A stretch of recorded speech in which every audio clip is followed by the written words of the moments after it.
সবাইকে শুভেচ্ছা। ৫০তম বিসিএস প্রিলিমিনারির যে প্রশ্ন সেটি আপনারা সবাই দেখেছেন। এটি নিয়ে বর্তমানে অনেক আলোচনা চলছে। বিশেষ করে আমরা সাধারণত প্রশ্ন যদি গতানুগতিকার বাহিরে প্রশ্ন আসে কিংবা প্রশ্ন যদি একটু ঘুরিয়ে ফিরিয়ে আসে তাহলে সেটাকে অনেকে বলে যে অ্যানালিটিক্যাল প্রশ্ন হয়েছে, কেউ বলে স্ট্যান্ডার্ড প্রশ্ন হয়েছে। আমরা সেদিকে যাব না। আমরা আজকে যে বিষয়টা নিয়ে স্পেসিফিক আলোচনা করব সেটা হচ্ছে এই যে পরীক্ষার যে প্রশ্নের যে প্যাটার্ন হয়েছে এটা আসলে কোন ধরনের প্যাটার্ন এবং এখানে কি কি প্যাটার্ন ফলো করা হয়েছে। দ্বিতীয়ত আসলে এই প্রশ্নটা আসলে আমাদেরকে কি বার্তা দিচ্ছে, মানে আপনারা যারা হচ্ছে এই যে বিসিএস কেন্দ্রিক চাকুরির পরীক্ষাগুলো দিবেন বা সামনে হচ্ছে বিসিএস দিবেন বা দিচ্ছেন, তাদের জন্য আসলে আপনাদের যে স্ট্র্যাটেজি কোথায় কোথায় পরিবর্তন আনা উচিত। কারণ হচ্ছে পিএসসি তার প্রিলিমিনারিতে যে ধরনের প্রশ্ন করে সেটা দিয়ে কিন্তু আপনাকে কিছু ডিরেকশন দেয় যে আমি হচ্ছে এই জায়গায় হচ্ছে আমি এই ধরনের প্যাটার্নে আমি প্রশ্ন করতে সামনে যাচ্ছি। যেটা আমরা দেখেছি 47তম বিসিএস এর প্রশ্নের প্যাটার্নে সম্পূর্ণ চেঞ্জ এসেছে, যেটার ধারাবাহিকতা কিন্তু 47তম রিটেনে আমরা দেখেছি। পরবর্তীতে 48 বিসিএস 49 বিসিএস আমরা ফলো করেছি। ঠিক একই প্যাটার্নে এই যে 9 মানে 50তম যে বিসিএস এর প্রশ্ন হয়েছে। তা আমরা একটু আসলে দেখব যে আসলে গতানুগতিকতার বাহিরে গিয়ে আসলে আপনি কিভাবে আপনার কোন কোন জায়গায় আপনার স্ট্র্যাটেজি পরিবর্তন করা উচিত। এবং আজকে যে পরীক্ষার বিশেষ করে জিকে যে 75 মার্কস আসলে বাংলাদেশ, আন্তর্জাতিক, নৈতিকতা এবং হচ্ছে ভূগোল, এই প্রশ্নগুলো হচ্ছে আসলে সঠিক উত্তর এবং ব্যাখ্যা সহ আমি দেখানোর চেষ্টা করব। এবং হচ্ছে বাংলাদেশের কোন কোন প্যাটার্ন, আন্তর্জাতিকের কোন কোন প্যাটার্ন, ভূগোলের কোন কোন প্যাটার্ন, এগুলো একটু দেখার চেষ্টা করব। প্রথমে আমরা হচ্ছে দেখি যে এই যে আন্তর্জাতিক বিষয়গুলি যেটা আছে এটা হচ্ছে আপনার সিলেবাসে আগে 20 মার্ক ছিল, এবার হচ্ছে সিলেবাসে 25 করা হয়েছে। তো সিলেবাসে 25 থাকলেও 50তম বিসিএস প্রিলিমিনারিতে হচ্ছে প্রশ্ন এসেছে আপনাদের 22টি প্রশ্ন এসেছে। তো এই 22টি প্রশ্নের সঠিক উত্তর এবং ব্যাখ্যা আমরা কিছুক্ষণ পরেই দেখবো। আগে একটু দেখি যে এই যে 22টি প্রশ্ন আসলো, এই 22টি প্রশ্ন তিনটা প্যাটার্ন থেকে এসেছে। তো তিনটা প্যাটার্ন হচ্ছে, একটা হচ্ছে আপনার একদম আপনাদের পিএসসি কর্তৃক পিএসসির ওয়েবসাইটে যেই সিলেবাসটা দেওয়া আছে, সিলেবাসের যে টপিকগুলো আছে সিলেবাস থেকে হুবহু এসেছে। এবং যেগুলো সাধারণত আপনাদের বাজারে গতানুগতিক প্রিলি বেসড যে বইগুলো আছে আন্তর্জাতিকের, সেখানে প্রায় সব বইই থাকে। তো তাহলে একটা প্যাটার্নের প্রশ্ন আছে যেটা সিলেবাস থেকে আসছে এবং বাজারের গতানুগতিক আপনি সবাই মোটামুটি সেই প্রশ্নগুলো পারে। দ্বিতীয় প্যাটার্নটা ছিল হচ্ছে আপনার কনসেপচুয়াল ক্লারিটি বা হচ্ছে অনুধাবনমূলক প্রশ্ন। এই অনুধাবনমূলক প্রশ্ন হচ্ছে এটার যেই সংখ্যা, এটা হচ্ছে 47তম বিসিএস এর তুলনামূলক 50-এ এটা 47 থেকে এটা আরও বেড়েছে। তো অনুধাবনমূলক বা হচ্ছে কনসেপচুয়াল ক্লারিটি হচ্ছে আপনি একজন বিশ্ববিদ্যালয়ের গ্রাজুয়েট হিসেবে আপনার বিশেষ করে হচ্ছে ধরেন যে অর্থনীতি, সংবিধান, রাজনীতি, ভূরাজনীতি, কূটনীতি, এই ব্যাপারগুলো নিয়ে আসলে যেই মৌলিক পরিভাষাগুলো আছে, যেই কনসেপ্টগুলো আছে যেগুলো একজন শিক্ষার্থী না জানলেই নয়, এই ধরনের কনসেপচুয়াল ক্লারিটি থেকে আপনার প্রশ্ন এসেছে। এটা হচ্ছে একটা প্যাটার্ন আন্তর্জাতিকে। আন্তর্জাতিকের হচ্ছে 3 নাম্বার প্যাটার্নটা হচ্ছে আপনার রিটেন প্রিপারেশন বেসড। তো আন্তর্জাতিকের হচ্ছে লিখিত যে সিলেবাসটা আছে, ওই সিলেবাসের যে প্রিপারেশন যারা হচ্ছে লিখিত পরীক্ষা দিয়েছে বা লিখিতর পড়া আছে, আগে 2-1 বার লিখিত দিয়েছে, তাদের ক্ষেত্রে তাদেরকে জিজ্ঞেস করে দেখবেন তাদের ক্ষেত্রে যেটা ঘটেছে, তাদের লিখিত পড়া থেকে অনেকগুলো কনসেপ্ট থেকে আসলে পরীক্ষা এসেছে। কী কী এসেছে আমরা একটু পরেই দেখব। তাহলে আন্তর্জাতিকে মোট প্রশ্ন আসছে 22টি, প্যাটার্ন ফলো করা হয়েছে 3টা। এই 3টা প্যাটার্ন আমরা বিস্তারিত যদি দেখি, দেখেন এই যে 1 নম্বর যেটা সিলেবাস থেকে হুবহু আসছে, ধরেন হচ্ছে উত্তর কোরিয়া ও দক্ষিণ কোরিয়ার মধ্যকার বিভক্তকারী যে রেখাটি আছে এটি আসলে কত ডিগ্রি অক্ষাংশ। তো এটা হচ্ছে একদম বিসিএস এর সিলেবাসই আছে, মানচিত্রের যেই পার্টটা। তো ওই জায়গা থেকে এটা আপনি সব জায়গায় পাবেন যে 38 ডিগ্রি যে অক্ষরেখা আছে সেখান থেকে। তাহলে 2 নম্বর প্যাটার্নে আমরা বললাম যে হচ্ছে আরেকটা প্রশ্ন দেখি যে মাল্টিলেটারাল ইনভেস্টমেন্ট গ্যারান্টি এজেন্সি, এই যে মিগা, এটা কোন সংস্থার অংশ। এটা হচ্ছে বিসিএস এর সিলেবাসে হুবহু দেওয়া আছে, আন্তর্জাতিক যে সংস্থা এবং প্রতিষ্ঠান। তাহলে এটা হচ্ছে আপনার এই ধরনের হচ্ছে যে প্রশ্নগুলো আসছে এগুলো হচ্ছে আপনার বিসিএস এর সিলেবাস থেকে এসেছে। দ্বিতীয় আন্তর্জাতিকের যেই প্যাটার্ন সেটা আমরা বললাম মাত্রই, সেটা হচ্ছে কনসেপচুয়াল ক্লারিটি বা হচ্ছে অনুধাবনমূলক। এগুলো হচ্ছে বিশেষ করে আন্তর্জাতিক রাজনীতির একদম বেসিক যে কনসেপ্টগুলো আছে যেগুলো আপনাদের সবার জানা থাকা উচিত, পিএসসি মনে করছে। তো এই জায়গা থেকে যে প্রশ্নগুলো আসছে যদি দেখেন যে হচ্ছে কোন ভূরাজনৈতিক তথ্য আধিপত্যের যে চাবিকাঠি হিসেবে আপনার ইউরেশিয়ার যে নিয়ন্ত্রণ। তো এই যে ইউরেশিয়ান নিয়ন্ত্রণ, এটা হচ্ছে কনসেপচুয়াল ক্লারিটি হচ্ছে এই যে আপনার বিশেষ করে রিমল্যান্ড, তারপর দেখবেন যে ডোমিনো তথ্য, তারপর হার্টল্যান্ড তথ্য, কন্টেইনমেন্ট তথ্য, এগুলো কিন্তু একদম বেসিক টার্মিনোলজি যেগুলো হচ্ছে আপনি ওভার দি টাইম আন্তর্জাতিক রাজনীতির বিভিন্ন যদি আপনি জার্নাল পড়েন বা কারেন্ট নিউজগুলো যদি দেখেন, গ্লোবাল যে নিউজগুলো, এই ধরনের তথ্যগুলো কিন্তু আসলে তারা সবসময় এগুলো অ্যাজ ইউজুয়াল ব্যবহার করে। তো এই জায়গা থেকে আসলে কনসেপচুয়াল ক্লারিটি থেকে প্রশ্ন এসেছে। তারপরে 3 নম্বর হচ্ছে যে রিটেন বেসড, বিশেষ করে দেখেন যে পারস্য উপসাগর জ্বালানি তেলের প্রবাহ রক্ষায় মার্কিন যুক্তরাষ্ট্র তাদের কোন ধরনের ডক্ট্রিন। আপনি যদি ইন্টারন্যাশনাল অ্যাফেয়ার্সের বিসিএসের যে কনসেপচুয়াল যে 10টি প্রশ্নের উত্তর দিতে হয়, সেখানে কিন্তু এই যে মনরো ডক্ট্রিন, তারপর হচ্ছে ট্রুম্যান ডক্ট্রিন, এগুলো কিন্তু হচ্ছে আপনার কনসেপচুয়াল পার্টে আসে। তো এই জায়গা থেকে এই যে জ্বালানি তেল রিলেটেড যেটা, এটা হচ্ছে ধরেন কার্টার ডক্ট্রিন থেকে আসছে। তার মানে হচ্ছে প্রশ্নের প্যাটার্ন আগে হচ্ছে ওয়ান লাইনে প্রশ্ন আসতো, যে হচ্ছে ধরেন বান্দা আছে প্রদেশটি কোথায়, ওয়ান লাইনার কোয়েশ্চেন। আগে প্রশ্ন আসতো যে হচ্ছে ধরেন কাতালোনিয়া কোন দেশের প্রদেশ। আগে প্রশ্ন আসতো ধরেন যে হচ্ছে আপনার এই জাপানের হচ্ছে কয়টা দ্বীপ আছে। এই রকম যে ওয়ান লাইনের যে প্রশ্ন, সেটা থেকে বের হয়ে প্রশ্নের প্যাটার্ন কিন্তু মাল্টিপল লেয়ারে প্রশ্নের প্যাটার্ন চেঞ্জ হচ্ছে। তার মানে হচ্ছে এই ধরনের কনসেপচুয়াল ক্লারিটি পাশাপাশি রিটেন বেসড প্রিপারেশনের যে কনসেপ্টগুলো আছে সেগুলো থেকেও কিন্তু প্রশ্ন আসছে।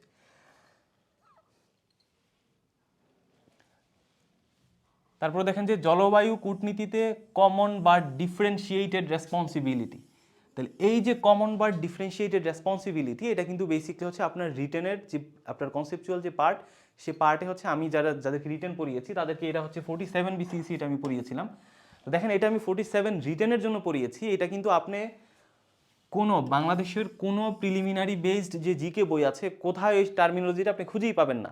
এই যে কমন বা ডিফারেন্সিয়েটেড রেসপন্সিবিলিটি, এটা হচ্ছে আমরা রিটেনে পড়িয়েছি। তো এই জায়গা থেকে দেখেন যে রিটেন বেসড প্রশ্ন থেকেও কিন্তু আপনার এখন প্রিলিমিনারিতে প্রশ্ন দিয়ে দিচ্ছে।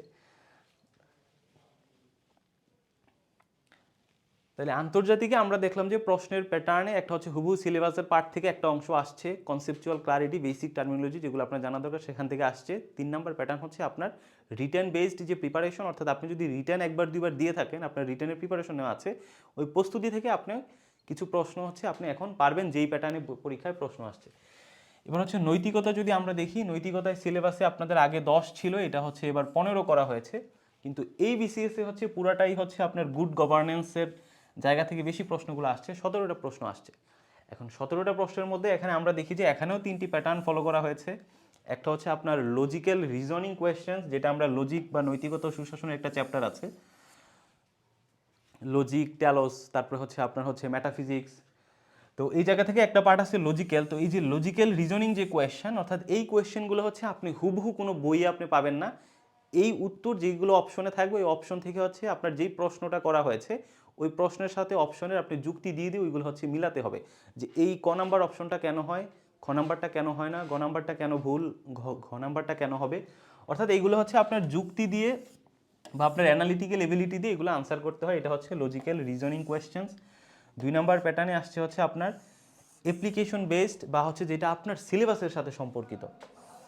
আর 3 নাম্বার যে প্যাটার্নটা ছিল সেটা হচ্ছে আপনার ইনফারেন্স বেসড, মানে হচ্ছে কমন সেন্স। কমন সেন্স মানে হচ্ছে আপনি একটা প্রশ্ন পড়লেন, পড়ার পরে ওখানে যে 4টা অপশন আছে, অপশনটা পড়লেন, পড়ার পর আপনি দেখবেন যে এটা আপনি এমনিই পারতেছেন, মানে এটা কোথাও পড়া লাগে না, মানে একদম হচ্ছে এটা আপনার ইনফারেন্স বেসড আমরা বলি, যে কমন সেন্স, আপনি প্রশ্নটা পড়লেই আপনি উত্তরটা পারবেন। আমরা যদি একটু হালকা বিস্তারিত দেখি, যেমন হচ্ছে যে লজিক্যাল রিজনিং থেকে যদি আপনারা দেখেন, যে যুক্তি বা সাধারণ বোধ শক্তি দিয়ে আমরা যেগুলো আসলে আনসার করি, যেগুলো হচ্ছে আপনি যুক্তি দিয়ে আপনি এগুলো আনসার করতে হবে, যেগুলো আপনি একদম হুবহু কোনো বইয়ে পাবেন না। মানে নৈতিকতা ও সুশাসনের একটা পার্টই হচ্ছে আপনার লজিক, যেখানে হচ্ছে রিজনিং আপনাকে দেখাতে হয়। যেমন ধরেন একটা প্রশ্ন আসছে যে মূল্যবোধ, ভ্যালুজ অ্যান্ড সুশাসন, গুড গভর্নেন্স। তাহলে এই যে ভ্যালুজ এবং গুড গভর্নেন্স, এই দুইটা একত্রে এটা যদি উপস্থিত থাকে আমার, তাহলে হচ্ছে আমার জাতীয় উন্নয়নে, তাহলে আমার ন্যাশনাল ডেভেলপমেন্টের কোন দিকটি বেশি ট্যাকসই করে তোলে। তাহলে একটা অপশন হচ্ছে এখানে ট্যাকসই, বিষয়টা ট্যাকসই করে তোলে কি কে, জাতীয় উন্নয়নের কোন দিকটা। তাহলে এই মূল্যবোধ এবং সুশাসন দুইটা একত্রিত হয়ে আমাদের জাতীয় উন্নতির অনেকগুলো দিক আছে, সেই দিকটার কোনটাকে স্পেসিফিকলি ট্যাকসই করে তোলে। তাহলে এখানে অপশনে দেখেন ছিল যে স্বল্পমেয়াদী প্রবৃদ্ধি। তাহলে স্বল্পমেয়াদী যদি প্রবৃদ্ধি, কোনো শর্ট টার্ম যদি কোনো প্রবৃদ্ধি গভর্নমেন্ট করতে চায়, একটা রাষ্ট্রের বা জাতীয় উন্নয়ন করতে চায়, সেক্ষেত্রে কিন্তু আপনার এটা সরাসরি আসলে এটা কিন্তু মূল্যবোধ বা ভ্যালুজ জিনিসটা সরাসরি ওখানে আসে না, সেখানে সেখানে আসলে সুশাসন অপরিহার্য নয়। কারণ এটা আসলে সরকার বিভিন্ন তার পলিসির মাধ্যমে, বিভিন্ন ধরনের সাবসিডারি বাজেট, সে বিভিন্ন অ্যানিম্যাল স্পিরিট বা উদ্দীপনা দিয়ে, তারপর হচ্ছে সে তার সরকারি ব্যয় দিয়ে, বা হচ্ছে সে তার অ্যানুয়াল যেই বার্ষিক যে ডেভেলপমেন্ট যে বাজেট আছে সেটা দিয়ে, বা সাময়িক বিনিয়োগের মাধ্যমে এই যে স্বল্পমেয়াদী যে প্রবৃদ্ধি সেটা সে করে নিতে পারে। এক, দ্বিতীয়ত হচ্ছে দেখেন আপনার অবকাঠামো নির্মাণ। তাহলে অবকাঠামো যে নির্মাণটা আছে, প্রথমত হচ্ছে অবকাঠামো নির্মাণের সাথে গুড গভর্নেন্সটা জড়িত, এই যে সুশাসনটা জড়িত, যে এখানে যদি স্বচ্ছতা থাকে তাহলে হচ্ছে প্রকল্পর ব্যয় কম থাকে, প্রকল্পটা হচ্ছে যথাযথ হয়, মানে ট্যাকসই হয়। তার মানে সুশাসনের একটা দিক আছে এখানে অবকাঠামোতে, কিন্তু এখানে মূল্যবোধটা আসলে সরাসরি সম্পৃক্ত নয় ভ্যালুজ। দ্বিতীয়ত হচ্ছে এই যে এখানে বলা আছে কিন্তু আবার টেকসই। তাহলে আপনার যে অবকাঠামো, সেই অবকাঠামো কিন্তু আসলে এটা এই মূল্যবোধের সাথে অবকাঠামোর যে টেকসই, এটা আসলে একদিকে সরাসরি রিলেটেড না। আবার যদি আপনি দেখেন যে অবকাঠামো কিন্তু সময় হয়ে গেলে এটা ক্ষয়প্রাপ্ত হয়, এটা যদি আপনি আপনার সুশাসন আছে, গুড গভর্নেন্স রাষ্ট্রে আছে, মানে আপনার একটা অবকাঠামো, এটা হচ্ছে আপনার ধরেন রক্ষণাবেক্ষণ হচ্ছে না, তারপরে মনে করেন যে এটা যদি হচ্ছে ধরেন অধিক বেশি ব্যবহার হয়, তো এগুলো হচ্ছে অনেক দেখা যাচ্ছে দ্রুত অকার্যকর হয়ে যায়। আপনার দেশে সুশাসন থাকলেও অবকাঠামো তো আসলে চিরস্থায়ী থাকে না, এটা তো টেকসই থাকে না, অনেক ক্ষেত্রে দেখা যাচ্ছে যে অকার্যকর হয়ে পড়ে, বা সুশাসন থাকলেও অবকাঠামো তো নিজে নিজে উন্নয়ন হতে পারে না। তো এই জায়গাটাতে অবকাঠামো যেটা, অবকাঠামো উন্নয়ন আমার মূল্যবোধ ও সুশাসন উপস্থিত থাকলে অবকাঠামোটা আসলে আপনার স্বচ্ছতার সাথে হয়, আমার ব্যয় হ্রাস পায়, কিন্তু হচ্ছে এটা আমার জাতীয় উন্নয়নের বেশি টেকসই কিন্তু এটা হয় না। তাহলে আমার বেটার অপশন আমি দেখতে হবে অন্যগুলো, দেখি যে মানব সম্পদ উন্নয়ন একটা আছে। তাহলে মানব সম্পদ উন্নয়নটা কি, যে আমার মূল্যবোধ বা ভ্যালুজ যেটা আছে এবং যে গুড গভর্নেন্স, এই দুইটা একসাথে আমরা দেখি যে আমাদের হিউম্যান ক্যাপাবিলিটিটাকে বৃদ্ধি করে, যেমন আমাদের শিক্ষা, তারপর হচ্ছে আমাদের দক্ষতা, আমাদের নৈতিকতা, আমাদের সক্ষমতা। অর্থাৎ এখানে আমার ভ্যালুজ এবং গুড গভর্নেন্স দুইটা একসাথে আছে। এই দুইটা একসাথে যদি থাকে তাহলে এইসব গুণ দীর্ঘমেয়াদে কিন্তু আসলে টিকে থাকে। একজন মানুষের দক্ষতা, হিউম্যান ক্যাপাবিলিটি, অমর্ত্য সেনের আপনারা একটা বই পড়েছিলেন না ক্যাপাবিলিটিজের, তো ওই জায়গায় হচ্ছে আমার শিক্ষা, দক্ষতা, নৈতিকতা, সক্ষমতা, এগুলা একসাথে, মূল্যবোধ এবং সুশাসন একসাথে দেখা যাচ্ছে যে আমার দীর্ঘমেয়াদ পর্যন্ত টিকে থাকে। এবং এটা হচ্ছে টেকসই। মানে কি টেকসই? মানে হচ্ছে এটা আপনার এক প্রজন্ম থেকে অন্য প্রজন্ম, মানে প্রজান্তর, মানে এক প্রজন্ম থেকে অন্য প্রজন্মে হচ্ছে সঞ্চরিত হয়। তাহলে এই যে দেখেন আপনার এখানে শিক্ষা, দক্ষতা, নৈতিকতা, সক্ষমতা, মানব সম্পদের যে গুরুত্বপূর্ণ দিকগুলো, এগুলো কিন্তু হচ্ছে এক প্রজন্ম থেকে আরেক প্রজন্ম পর্যন্ত সঞ্চারিত, মানে এগুলা টেকসই হয়। এবং এগুলার কারণে আমাদের যে জাতীয়র মধ্যে যে মানব সম্পদ যে উন্নয়ন, এটা কিন্তু সবচেয়ে টেকসইভাবে শক্তিশালী হয়। তারপর 4 নম্বর অপশনটা দেখেন, আমলাতান্ত্রিক নিয়ন্ত্রণ। ধরেন আমলাদের মধ্যে আপনার গুড গভর্নেন্স আছে, সেখানে চেক অ্যান্ড ব্যালেন্স আছে, সেখানে পিপলস পার্টিসিপেশন আছে, এবং আমলাদেরকে আপনি নিয়ন্ত্রণ করছেন।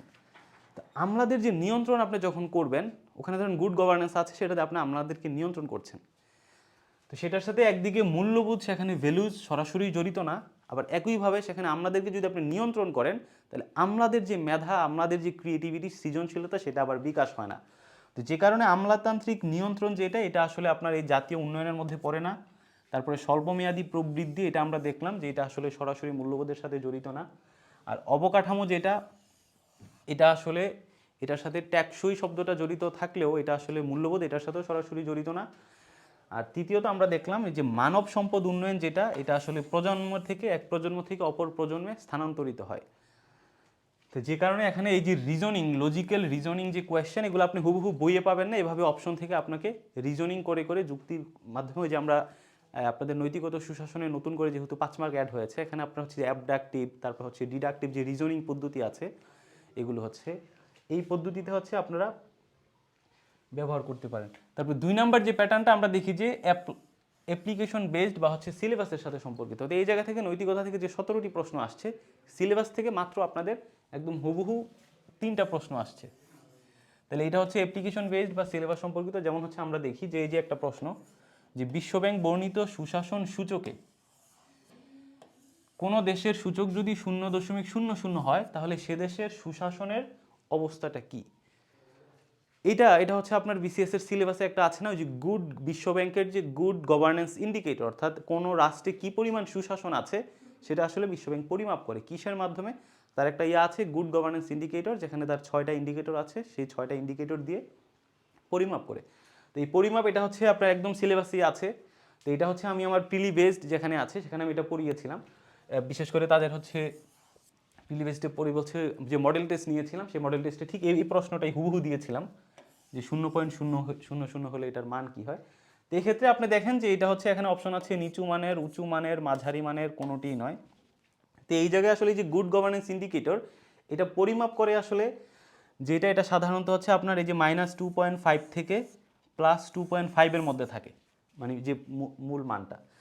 তো এক্ষেত্রে আপনার এই যে -2.5 যদি হয়, তার মানে হচ্ছে এই পয়েন্ট যদি -2.5 থেকে, তার মানে হচ্ছে আপনার খুব দুর্বল। তাহলে এটা হচ্ছে সর্বনিম্ন, আর সর্বোচ্চ হচ্ছে কত? +2.5। আর এই +2.5 যদি থাকে, তার মানে হচ্ছে সুশাসনের অবস্থা কি? খুব শক্তিশালী।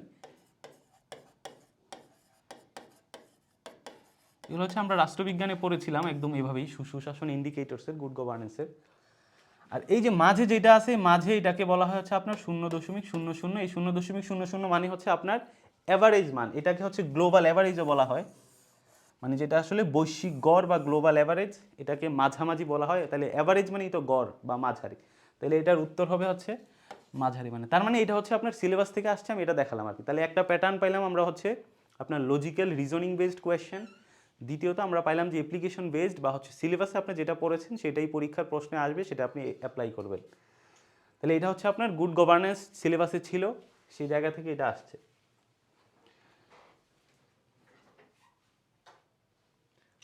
তার আরেকটা হচ্ছে আমাদের ইনফারেন্স বেসড বা হচ্ছে কমন সেন্স, যেটা হচ্ছে আপনি প্রশ্নটা পড়বেন আর অপশনগুলো পড়বেন, দেখবেন যে এটা আপনি পারেন। দেখেন যে শাসন ব্যবস্থায় মূল্যবোধ প্রাতিষ্ঠানিক করার সবচেয়ে কার্যকর কৌশল কোনটি? প্রশ্নটা দেখলে আপনার একটু কঠিন মনে হবে, কিন্তু আপনি অপশনগুলো পড়লে আপনি নিজে অ্যান্সার পেয়ে যাবেন। তাহলে শাসন ব্যবস্থায়, তাহলে একটা গভর্নমেন্ট সিস্টেমে হচ্ছে এই যে ভ্যালুজ যেটা আছে এটাকে আমি প্রাতিষ্ঠানিকীকরণ করবো, ইনস্টিটিউশনালাইজড করব। তো ইনস্টিটিউশনালাইজড করার ক্ষেত্রে কার্যকর কৌশল কোনটা? তাহলে আপনি যদি অপশনগুলো দেখেন যে ঘন ঘন আইনের সংস্কার, তাহলে আপনার যদি ঘন ঘন আইন প্রতিষ্ঠা করেন, তো আপনার ইনস্টিটিউশন কিন্তু স্টেবিলিটি হয় না। ধরেন আপনাদের আজকে যুক্তরাষ্ট্র, তাদের স্বাধীনতা হয়েছে ধরেন 1764 সালে, 76 সালে।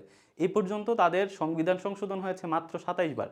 তাদের ওখানে এই আইনগুলো ইনস্টিটিউশনালাইজড, মানে এগুলো পরিবর্তন হয় না, একদম স্টেবল এবং রিজিড। আপনি বাংলাদেশ দেখেন, স্বাধীনতার 53 বছরের মধ্যে আপনি কনস্টিটিউশন সংশোধন করে ফেলেছেন 17 বার। যেখানে আমেরিকা 250-300 বছরে মাত্র 27 বার সংশোধন করেছে, সেখানে আপনি 53 বছরে 17 বার সংশোধন করে ফেলেছেন। তো এই যে আইনের যে আপনি সংস্কার করে ফেলতেছেন, তার মানে আপনার পলিটিক্যাল ইনস্টেবিলিটি এখানে আছে, আপনার রাষ্ট্রের স্ট্রাকচার স্টেবল না। তার মানে এটা কার্যকর কৌশল না। আইন যদি বারবার পরিবর্তন হয়, এটা তো কার্যকর কৌশল না। ঘন ঘন আইনের সংস্কার, এটাও হবে না। নিয়মিত বেতন বৃদ্ধি, আপনি খালি বেতন একের পর এক বৃদ্ধি পাচ্ছে, তার মানে এটা তো আপনি ইনস্টিটিউশনালাইজ হচ্ছে না। ইনস্টিটিউশনালাইজ মানে হচ্ছে একটা নির্দিষ্ট জায়গায় এটা হচ্ছে একটা স্টেবল হয়ে যাওয়া, মানে প্রাতিষ্ঠানিকীকরণ হয়ে যাওয়া। নৈতিক শিক্ষা, আমরা যে নৈতিক মোরাল যে এডুকেশন এবং হচ্ছে প্রাতিষ্ঠানিক যে শিক্ষা, এই দুইটা শিক্ষার সমন্বয়। তাহলে এই দুইটা শিক্ষার সমন্বয় হইলে তো এটা সবচেয়ে বেশি কার্যকর। একটা হচ্ছে আমলাতান্ত্রিক নিয়ন্ত্রণ বৃদ্ধি। তাহলে আপনি যখন 4টা অপশন পড়বেন, আপনি অটোই বুঝে যাবেন যে আনসার হচ্ছে এটা। মানে আপনি এই প্রশ্নটা মনোযোগ দিয়ে পড়লে, 4টা অপশন পড়লে আপনি সহজেই বুঝে যাবেন যে আনসার হচ্ছে এটাই হবে।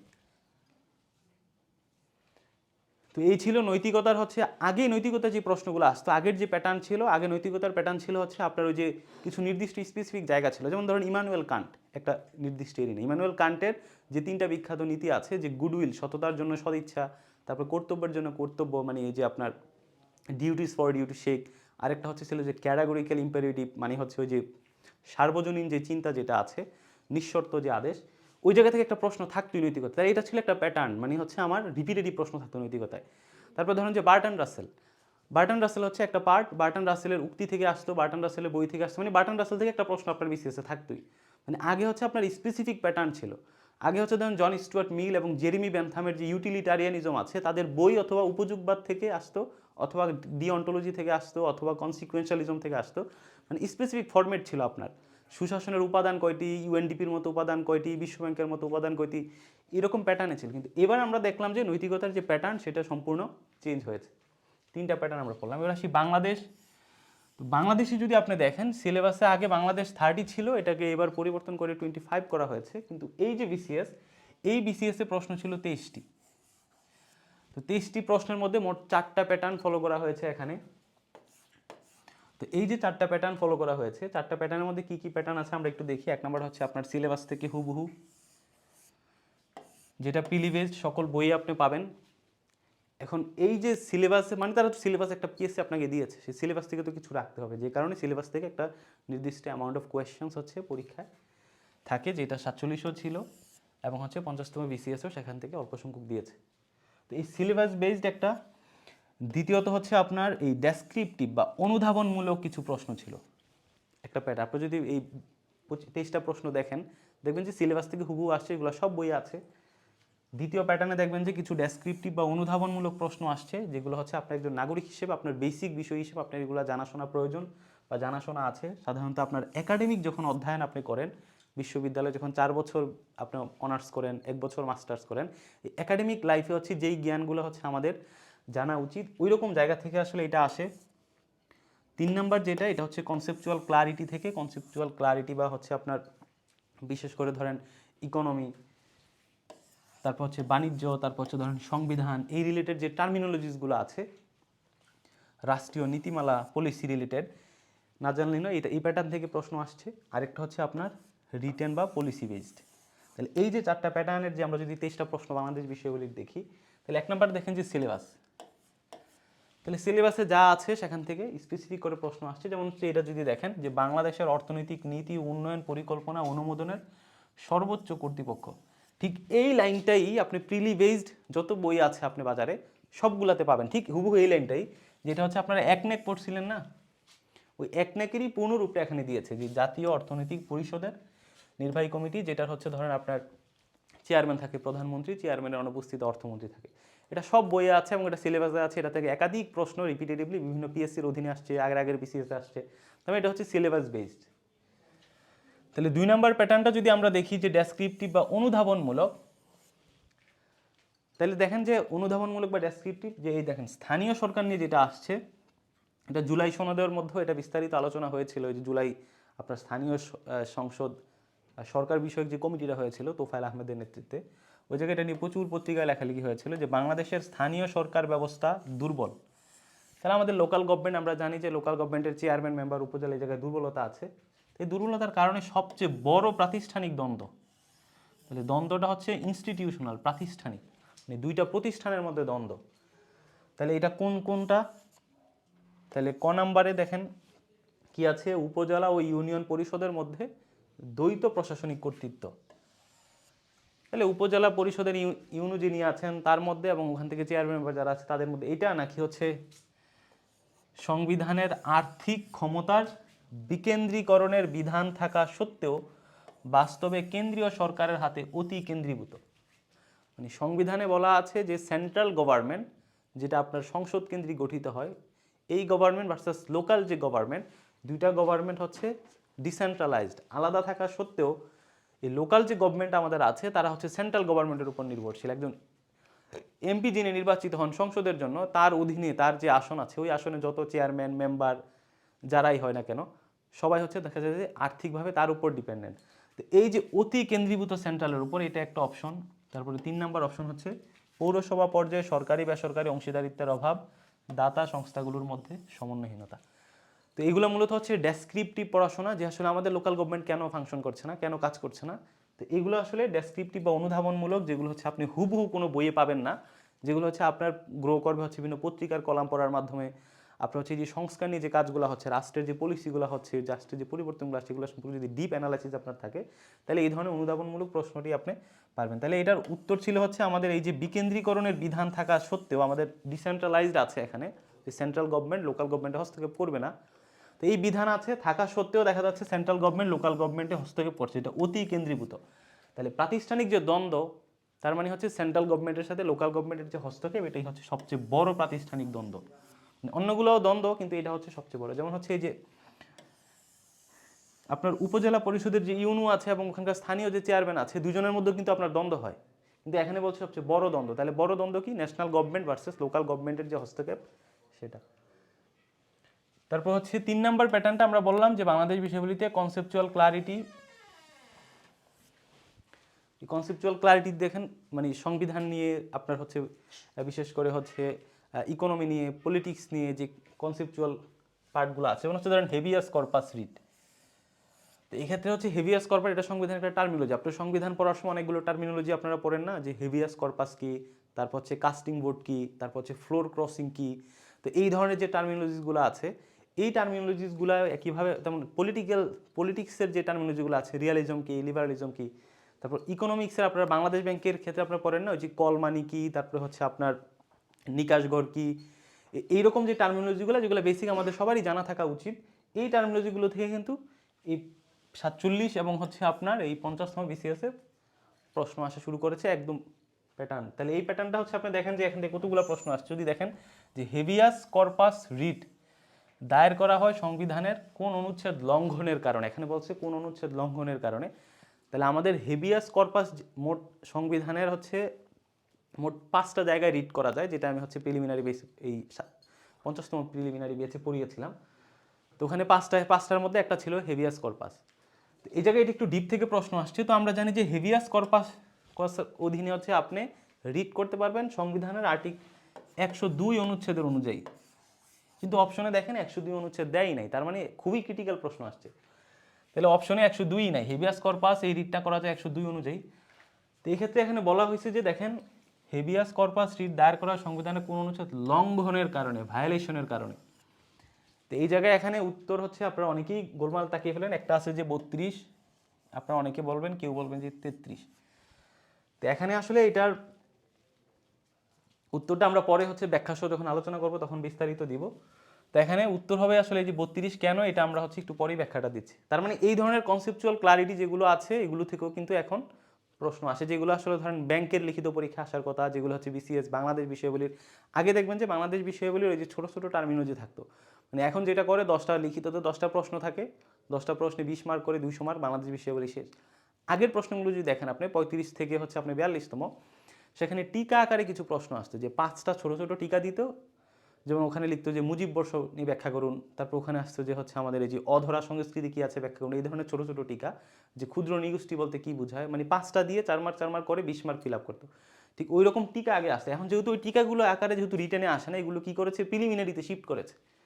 তো এই জায়গা থেকে হচ্ছে কনসেপচুয়াল ক্লারিটি, তারপর হচ্ছে 4 নাম্বার হচ্ছে রিটেন বা পলিসি বেসড, অর্থাৎ বিসিএস এর লিখিতর যে পড়াশোনাগুলো আপনার করা দরকার, আপনার লিখিতের হচ্ছে যে আপনার সিলেবাসটা দেওয়া আছে, ওই সিলেবাস বা লিখিত যারা পরীক্ষা একবার দুবার দিয়েছে, একবার সিলেবাসটা কমপ্লিট করেছে, তাদের জন্য হচ্ছে এখন যেটা হয়ে গেছে ভাইস ভার্সা। আপনি আগে দেখা যেত যে প্রিলি ভালো করে প্রিপারেশন নিলে সেটা রিটেনে হেল্প করতো, এখন যেটা হয়ে গেছে প্রিলি প্রিপারেশন নিলে যেমন রিটেনে হেল্প করে, একইভাবে রিটেন প্রিপারেশন নিলে সেটা আবার প্রিলিতে হেল্প করতেছে, মানে ভাইস ভার্সা দুইটাকেই এখন হেল্প করতেছে। তাহলে এই যে একটা প্যাটার্নের চেঞ্জ, আগে প্রিলির পড়া রিটেনে হেল্প করতো, এখন প্রিলির পড়া রিটেনেও হেল্প করে এবং রিটেনের পড়াও প্রিলির পড়াতে হেল্প করছে।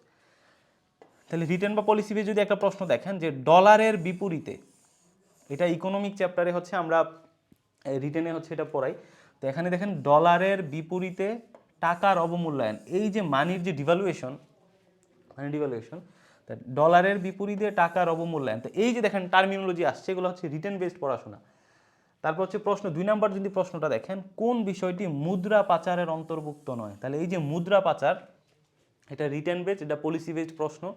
তো এই জায়গা থেকে এই যে রপ্তানি পণ্যের অবমূল্যায়ন, আমদানি পণ্যের ডিভ্যালুয়েশন যেটা মানে অধিক মূল্য, অ্যাপ্রিসিয়েশন যেটা অধিক মূল্য, তারপর আয়কর ফাঁকি দেওয়া, অবৈধ চ্যানেলে বিদেশে টাকা পাঠানো, তো এগুলো মূলত হচ্ছে রিটেনের বড় বড় যে পলিসি বেসড যে কোয়েশ্চেনগুলো আছে সেখান থেকে ছোট আকার। আপনি যদি 47-এর বিসিএসের প্রশ্নটা দেখেন প্রিলিমিনারি, সেখানে দেখবেন যে টাকা পাচার রিলেটেড 3টা না 2টা প্রশ্ন আসছে প্রিলিতে, 2 অথবা 3টা প্রশ্ন আসছে। তার মানে হচ্ছে এখন আপনার পলিসি বেসড যেই প্রশ্নগুলো আছে, যেগুলো হচ্ছে আপনাকে ভাইভাতে জিজ্ঞেস করা হতো, আপনাকে রিটেনে প্রশ্ন দিত পলিসি বেসড, সেই জায়গায় এগুলো এখন হচ্ছে প্রিলিমিনারিতে আপনার শিফট করেছে। এবার হচ্ছে ভূগোল আমরা একটু দেখি, যে ভূগোল লাস্ট। তো ভূগোলে হচ্ছে আপনার সিলেবাসে 10 মার্ক দেওয়া, এবার পিলিতে প্রশ্ন আসছে 8টা 50তম বিসিএসে, আর প্যাটার্ন ফলো করা হয়েছে 3টা। তো একটা হচ্ছে আপনার সিলেবাস, যেটা হচ্ছে ভূগোলের সিলেবাসে মোট 5টা চ্যাপ্টার দেওয়া আছে, ওই সিলেবাস 5টা পড়লেই ওখান থেকে কমন পড়ে কিছু।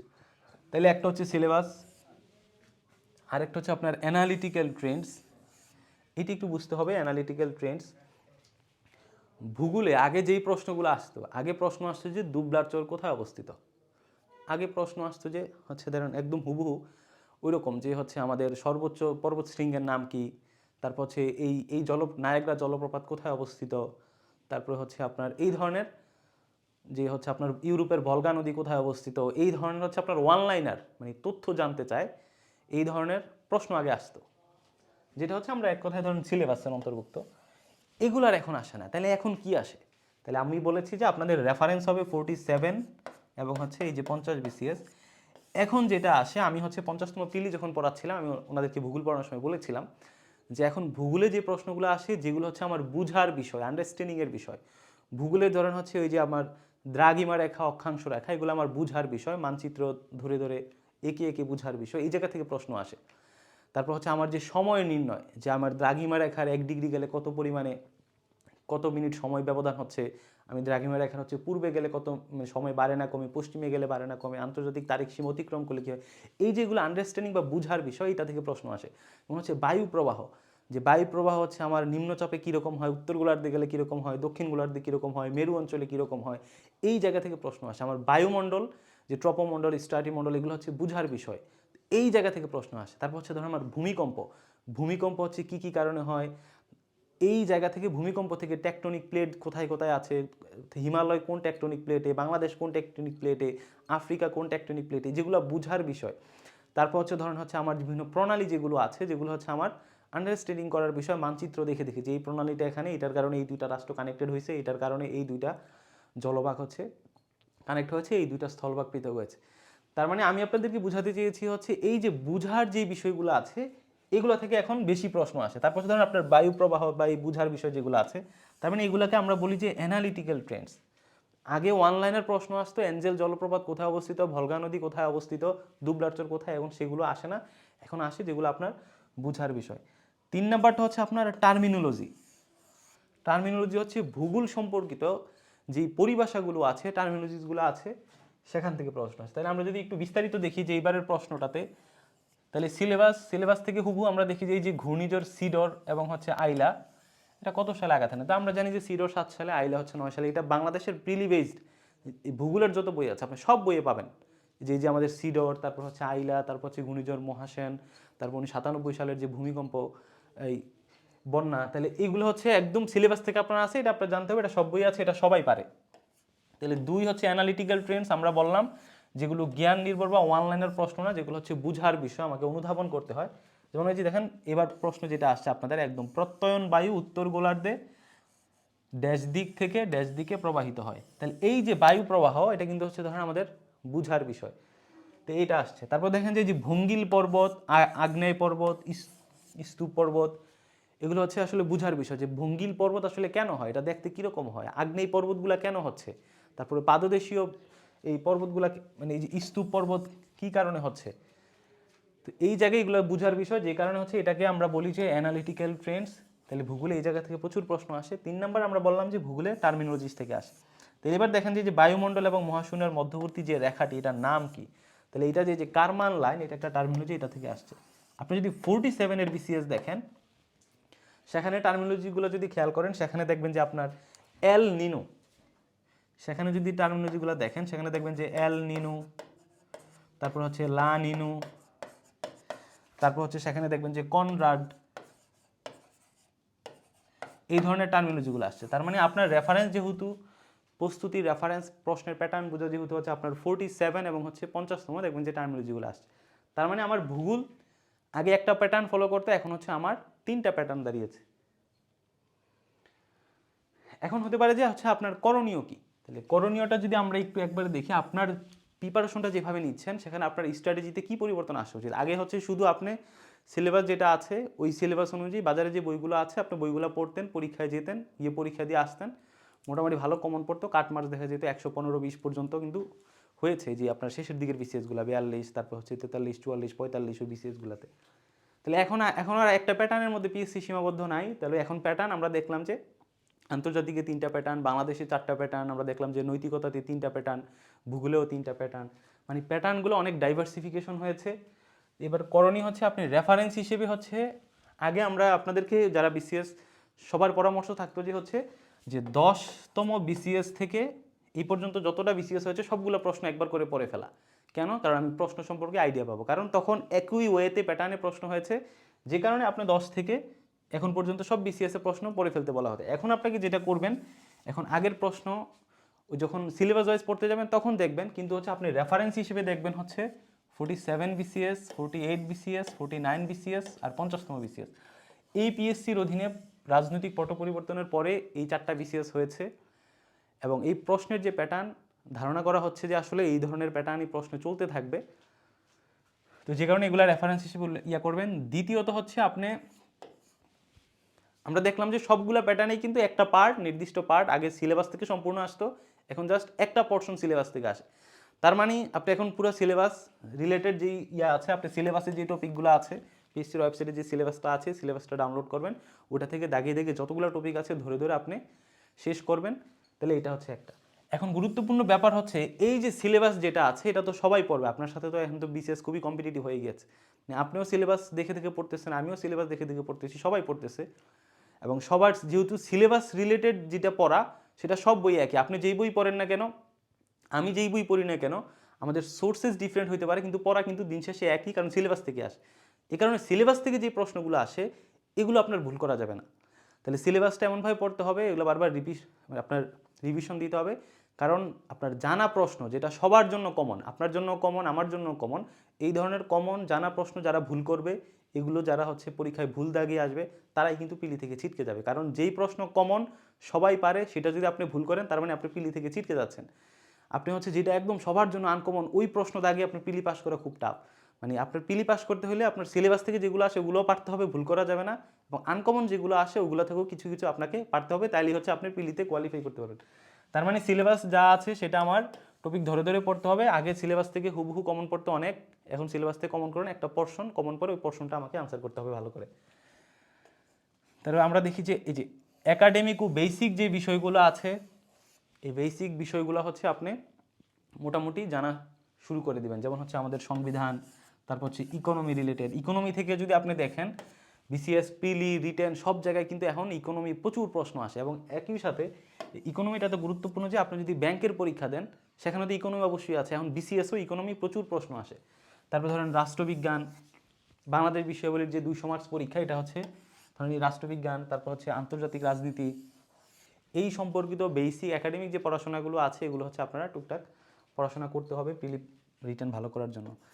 তারপর হচ্ছে প্রিলি লিখিত একসাথে প্রস্তুতি, তাহলে আমরা যেহেতু বলছি আগে হচ্ছে আপনার প্রিলি প্রিপারেশন রিটেনে হেল্প করতে, এখন হচ্ছে রিটেনের প্রিপারেশনও প্রিলিতে হেল্প করতেছে। তো যে কারণে হচ্ছে এখন আবার প্রিলি পরীক্ষা হওয়ার পর রিটেনের জন্য যেহেতু 2 মাস সময় দেয়, সময় খুব শর্ট দিচ্ছে, যে কারণে আপনার প্রস্তুতি আপনি যখনই শুরু করেন না কেন চেষ্টা করবেন কি দুইটাকে কম্বাইন করে প্রস্তুতি নেওয়ার। তাহলে প্রিলি লিখিত একসাথে পড়া, যেমন আমি যদি একটু দেখি, যেমন এই যে 47 বিসিএস এ লিখিত, আমরা যখন জলবায়ু অধ্যায় পড়িয়েছিলাম লিখিত, সেখানে আমরা কমন বা ডিফারেন্সিয়েটেড রেসপন্সিবিলিটি এটা আমি পড়িয়েছিলাম তাদেরকে। তাহলে আমার 47 বেসে যারা রিটেন দিয়েছে আজকে প্রশ্নটা পাওয়ার পর তাদের কাছে এই প্রশ্নটা সহজ মনে হয়েছে, কারণ সেটা জানে এটা কি। এখন যারা এটা কখনো পড়েই নাই তারা তো আসলে এটা তাদের কাছে খুবই টাফ একটা প্রশ্ন মনে হয়েছে। ঠিক একইভাবে হচ্ছে আমি দেখেন ধরেন 47 বিসিএস এ হচ্ছে আমি যেটা করেছি, ধরেন সেখানে এই যে আপনার রিসেন্ট যে ডেভেলপমেন্টসগুলো আছে, মানে বিশ্বের বিভিন্ন ইউনিভার্সিটির সিলেবাসে একদম রিসেন্ট একটা হচ্ছে রিসেন্ট ট্রেন্ডস, যেটাকে আমরা কন্টেম্পোরারি ডেভেলপমেন্ট বলি, মানে কিছু টপিক আছে যেটা হচ্ছে একটা ল্যাজ বের হয়, ধরেন রিয়ালিজম একটা টপিক, এটার একটা ল্যাজ রিসেন্ট আপডেট হয়, ধরেন নিউ রিয়ালিজম। লিবারালিজম একটা টপিক, এটা একটা রিসেন্ট ডেভেলপড হয়, ওই টপিক থেকে আপডেট আসে নিউ লিবারালিজম। তার থেকেও আরও রিসেন্ট ডেভেলপমেন্ট হয়, কন্টেম্পোরারি ডেভেলপমেন্ট হয়, ধরেন ইনস্টিটিউশন লিবারেল ইনস্টিটিউশনালিজম, যে রিসেন্ট ডেভেলপমেন্ট থেকে ধরেন 47 বিসিএস এর কনসেপচুয়ালে আসছে। ঠিক একইভাবে আপনাকে যেটা করতে হবে, এই যে রিসেন্ট ট্রেন্ডস যেগুলো আছে, যেগুলোকে আমরা কন্টেম্পোরারি ডেভেলপমেন্টস বলি, এগুলো হচ্ছে মানে একটা তথ্য অলরেডি আছে সেটাকে আরও সম্প্রসারিত রূপ দান করা। এই ধরনের রিসেন্ট ট্রেন্ড একাডেমিক অঙ্গনে যেগুলো ঘটে যায় এগুলো সম্পর্কে আপনার ধারণা থাকতে হবে, কারণ রিটেনে এই রিসেন্ট ট্রেন্ডস থেকে প্রচুর প্রশ্ন আসতেছে আপনার 47 এবং হচ্ছে এই 48 এবং হচ্ছে বিশেষ করে 47 একটাই তো হইলো এই পিএসসির অধীনে। তো ওই জায়গায় আমি 47-এ যদি আপনি দেখেন আমার যে শিটগুলো ছিল যারা পড়েছে, ওখানে আমি আসিয়ান ওয়ে, এই যে আসিয়ানে বাংলাদেশ যোগ দিতে যাচ্ছে, ডক্টর মোহাম্মদ ইউনুস তিনি হচ্ছে আসিয়ানে যোগ দেওয়ার আশঙ্কা প্রকাশ করেছেন। তো ওই জায়গা থেকে আসিয়ানের যে সিদ্ধান্ত গ্রহণ প্রক্রিয়া, যে সার্ক ব্যর্থ হচ্ছে কিন্তু আসিয়ান সফল, এটা উদীয়মান গ্রো হচ্ছে, এটা কেন হচ্ছে? এটার একটা অন্যতম পলিসি হচ্ছে আপনার আসিয়ান ওয়ে। এটা আমি পড়িয়েছিলাম, এটা রিসেন্ট ডেভেলপমেন্ট ছিল। তারপর হচ্ছে ধরেন ডিজিটাল ডিভাইড, এটা হচ্ছে আপনার টেকনোলজির একদম একটা recent idea, recent developments. Digital divide মানে হচ্ছে আমরা যেমন ধনী গরিব বৈষম্য বলি, তারপর ছোট বড় বৈষম্য বলি, এটা হচ্ছে টেকনোলজি বেসড বৈষম্য, মানে যার টেকনোলজি আছে অ্যাক্সেস আছে আর যার টেকনোলজি অ্যাক্সেস নাই, এটাকে কেন্দ্র করে যে বৈষম্যটা হয় এটাকে বলা হয় ডিজিটাল ডিভাইড। এটা পড়িয়েছে আমি হচ্ছে ধরেন ক্রিয়েটিভ ডিস্ট্রাকশন, এই রিসেন্ট ডেভেলপমেন্ট এটা পড়িয়েছে। এটাতেই কিন্তু এবার দেখবেন যে আপনার 25 সালে কিন্তু এটা থেকে নোবেল পাইছে। তার মানে আপনাকে একাডেমিক যারা আছে তাদের একাডেমিক নলেজ ভালো, একাডেমিক জানাশোনা ভালো, আন্ডারস্ট্যান্ডিং ভালো, তাদের থেকে আপনি চাইলে ইনস্ট্রাকশন আপনারা নিতে পারেন। দেখেন এই যে আসিয়ান ওয়ে পড়াইছি, আসিয়ান ওয়ে কিন্তু 47 বিসিএস এ কনসেপ্ট চলে আসছে। এই যে ডিজিটাল ডিভাইড এটা পড়েছি, যারা পড়িয়েছে দেখবেন শীটে হুবহু আছে, ডিজিটাল ডিভাইড থেকে হচ্ছে আপনার 47-এর ইংরেজি যে রিটেন যে আপনার প্যাসেজটা আসছিল পুরোটা কিন্তু এই আপনার এই ডিজিটাল ডিভাইড থেকে, সেখানে 25 মার্কের একটা হচ্ছে এসেও আসছিল। তার মানে ডিজিটাল ডিভাইড জিনিসটা কি এটা যদি আপনি নাই জানেন, আপনি কিন্তু ওই ইংরেজি প্যাসেজ বা ওই ইংরেজি এসের উপর আপনি 2 লাইনও লিখতে পারবেন না যদি আপনি নাই জানেন এই জিনিসটা কি। যদি জানেন এটা টেকনোলজিক্যাল বেসড বৈষম্য, তাহলে আপনি এটার উপর লিখতে পারবেন অন্তত বানিয়ে বানিয়ে। তারপর ধরেন ক্রিয়েটিভ ডিস্ট্রাকশন, এটা পড়িয়েছি। এটা হচ্ছে ওই যে আপনার রিসেন্টলি হচ্ছে দুদক না হচ্ছে ব্যাংকের একটা পরীক্ষায় এটা দিয়ে একটা পুরো একটা প্যাসেজই আসছে এই ক্রিয়েটিভ ডিস্ট্রাকশন নিয়ে। তার মানে আমি আপনাদেরকে বুঝাতে চেয়েছি আপনাদেরকে এখন প্রিপারেশন নেওয়ার ক্ষেত্রে কনসেপচুয়াল ক্লারিটি যেমন জানতে হবে, সিলেবাস যেমন জানতে হবে, পাশাপাশি একাডেমিক বেসিক যে টার্মিনোলজিগুলোর পাশাপাশি রিসেন্ট ডেভেলপমেন্ট যেগুলো ঘটতেছে, যেগুলো হচ্ছে ধরেন বিভিন্ন ইন্টারন্যাশনাল জার্নালে পাওয়া যায় বা হচ্ছে বিভিন্ন হচ্ছে আপনার ইন্টারন্যাশনাল যেই যারা লিখে বিশ্ববিদ্যালয়ের যারা আছে তাদের যে বিভিন্ন গবেষণাপত্র যেগুলো প্রকাশ হয় সেখানে এই ধরনের রিসেন্ট ডেভেলপমেন্টগুলো হয়। তো যে কারণে যারা একাডেমিকলি সাউন্ড আছে এরকম তাদের পরামর্শ আপনারা নিতে পারেন। তো আমি এই ক্ষেত্রে যেটা করেছি আমি এগুলো পড়িয়েছি, আশা করি যে এইবারও 50তম বিসিএসও আমি রিসেন্ট যে ডেভেলপমেন্টগুলো আছে সেগুলো দেখাবো। আশা করি যে একটা জিনিস দেখেন, আপনার পরীক্ষা এখন আগের মতো গতানুগতিক নেই, তার মানে আপনাকে রিসেন্ট ডেভেলপমেন্ট সম্পর্কে এই ক্রিয়েটিভিটি সম্পর্কে আপনাকে সব কিছু মোটামুটি একটা কমপ্লিট প্যাকেজ আকারে পড়াশোনা করতে হবে। তো এই জায়গা থেকে হচ্ছে আপনি যেটা করবেন, রাজনীতি, ভূরাজনীতি, সংবিধান সই যে মৌলিক যে বইগুলো আছে এগুলো হাতের পাশে রাখবেন এবং এগুলো হচ্ছে বিশ্ববিদ্যালয়ে থাকাকালীন হচ্ছে এগুলো পড়াশোনা করে রাখবেন, তাইলে হচ্ছে আপনাদের জন্য এই রিসেন্ট ডেভেলপমেন্টগুলো ধরতে আপনাদের জন্য সহজ হবে। তো এই ছিল মোটামুটি হচ্ছে প্রশ্নের প্যাটার্ন, ভূগোল, বাংলাদেশ, আন্তর্জাতিক এবং হচ্ছে নৈতিকতা প্যাটার্ন। এবার হচ্ছে এই যে এবার যে প্রশ্নগুলো আসছে 4টা বিষয়ে এই 50তম পেলিতে, এখানে ব্যাখ্যা সহ উত্তর আমি দিয়ে দেওয়ার চেষ্টা করেছি সবগুলো আপনারা দেখতে পারেন এখানে। যেমন হচ্ছে ধরেন পারস্য উপসাগর থেকে জ্বালানি তেল, তো এটা মূলত হচ্ছে আপনার মার্কিন প্রেসিডেন্ট জিমি কার্টার। ধরেন এটা প্রেসিডেন্ট, কোন প্রেসিডেন্ট কি করেছে, ধরেন বারাক ওবামা যেটা করেছে, সে আসার পরে সে ইন্দো প্যাসিফিক স্ট্র্যাটেজির প্রতি বেশি জোর দিয়েছে এইদিকে। তো তার সময় কিন্তু যে শিনজো অ্যাবে তারা মিলে হচ্ছে ইন্দো প্যাসিফিক যে আইডিয়াটা গ্রো করেছে। শিনজো অ্যাবে থেকে প্রশ্ন আসছে ইন্দো প্যাসিফিক যে স্ট্র্যাটেজি এটা কোন সাবেক প্রধানমন্ত্রীর দেওয়া বা রাষ্ট্র প্রধানের দেওয়া। তারপরে যে বুশ যখন ছিল আপনারা দেখবেন যে আপনার ওয়ার অফ টেরর, সে হচ্ছে সন্ত্রাসবাদের বিরুদ্ধে বেশি যুদ্ধ করেছে, আফগানিস্তানে অ্যাটাক করেছে, করেছে এরকম টাইপের। তার মানে এটা হচ্ছে বুশ ডক্ট্রিন। যেটা আপনি যদি মনরো দেখেন, জেমস মনরো 5ম শতকে হচ্ছে আমেরিকার 5ম প্রেসিডেন্ট ছিল জেমস মনরো। এটা হচ্ছে ছিল যে ইউরোপের যে রাষ্ট্রগুলো তখন এইজ অফ ডিসকভারি ছিল, ডিসকভারি মানে হচ্ছে ওই যে আপনার ভাস্কো দা গামার আমেরিকা আবিষ্কারের পরে হচ্ছে মহাদেশ আবিষ্কারের পরে যে কলোনি দখল, ওই টাইমে ইউরোপের কোনো রাষ্ট্র যেন আমেরিকা মহাদেশের কোনো রাষ্ট্র দখল করে নিতে না পারে, সেটার একটা আইসোলেশন একটা পলিসি ছিল যে তোমরা ইউরোপ আমরা তোমাদের হস্তক্ষেপ করবো না, তোমরা আমাদের আটলান্টিকের পশ্চিমে হস্তক্ষেপ করবে না, এই যে বিচ্ছিন্নতাবাদী নীতি। তাহলে এটা হচ্ছে জেমস মনরো ডক্ট্রিন। তারপর ট্রুম্যান যে ডক্ট্রিনটা যেটা ছিল, ট্রুম্যান ডক্ট্রিন আমরা জানি তিনি হচ্ছে ওই যে কোল্ড ওয়ারের সময় ছিল, তাহলে কোল্ড ওয়ারের সময় তার ডক্ট্রিনের কাজ কি, কমিউনিজমের বিস্তার রোধ করা, তাহলে এটা হচ্ছে ট্রুম্যান ডক্ট্রিন। তো এটা হচ্ছে ট্রুম্যান ডক্ট্রিন আপনার একটা বিসিএস এর রিটার্নের কনসেপ্ট চলে আসছে। আর জিমি কার্টার যিনি ছিল, কার্টার যেটা করেছে যে মধ্যপ্রাচ্যের যে তেল, সে বলছে যে এটাতে আমেরিকার তেল, এটাতে আমেরিকার ইয়ে আছে, আপনার অধিকার আছে। তো এই তেলের জন্য আমেরিকা চাইলে হচ্ছে এটা তার, কেউ যদি এটার বিরুদ্ধে ঘোষণা দেয় তাহলে হচ্ছে সেটা তেল যেহেতু তার প্রধান স্বার্থ, এক্ষেত্রে সে সামরিক শক্তিও প্রয়োগ করতে সে রাজি আছে। তো যে কারণে এক একজন প্রেসিডেন্টের আমলে যেই কার্যকলাপ সেটা কি আসলে তার নামে একটা নীতি বা ডক্ট্রিন হিসেবে বিবেচিত হয়। তার মানে মনরো ডক্ট্রিন আমেরিকা মহাদেশের, ট্রুম্যান ডক্ট্রিন কমিউনিজম প্রতিরোধের, বুশ ডক্ট্রিন এই সন্ত্রাসবাদের বিরুদ্ধে, জিমি কার্টার ডক্ট্রিন হচ্ছে জ্বালানি নিরাপত্তা। তার মানে এগুলো হচ্ছে ওই যে আপনি মৌলিক যে বইটা আছে, ধরেন হচ্ছে দি অ্যানাটমি অফ ওয়ার্ল্ড পলিটিক্স, এই বইয়ে হচ্ছে মৌলিক কিছু বিষয় আছে। তার মানে এটা যদি আপনার পড়া থাকে তাহলে ওখান থেকে যেই প্রশ্ন আসে ইন্দো প্যাসিফিক নিয়ে ধরেন ওখানে লেখা আছে। তারপর হচ্ছে এই যে মৌলিক যে ডক্ট্রিনগুলো আছে এগুলো সব অ্যানাটমি অফ ওয়ার্ল্ড পলিটিক্সে আছে।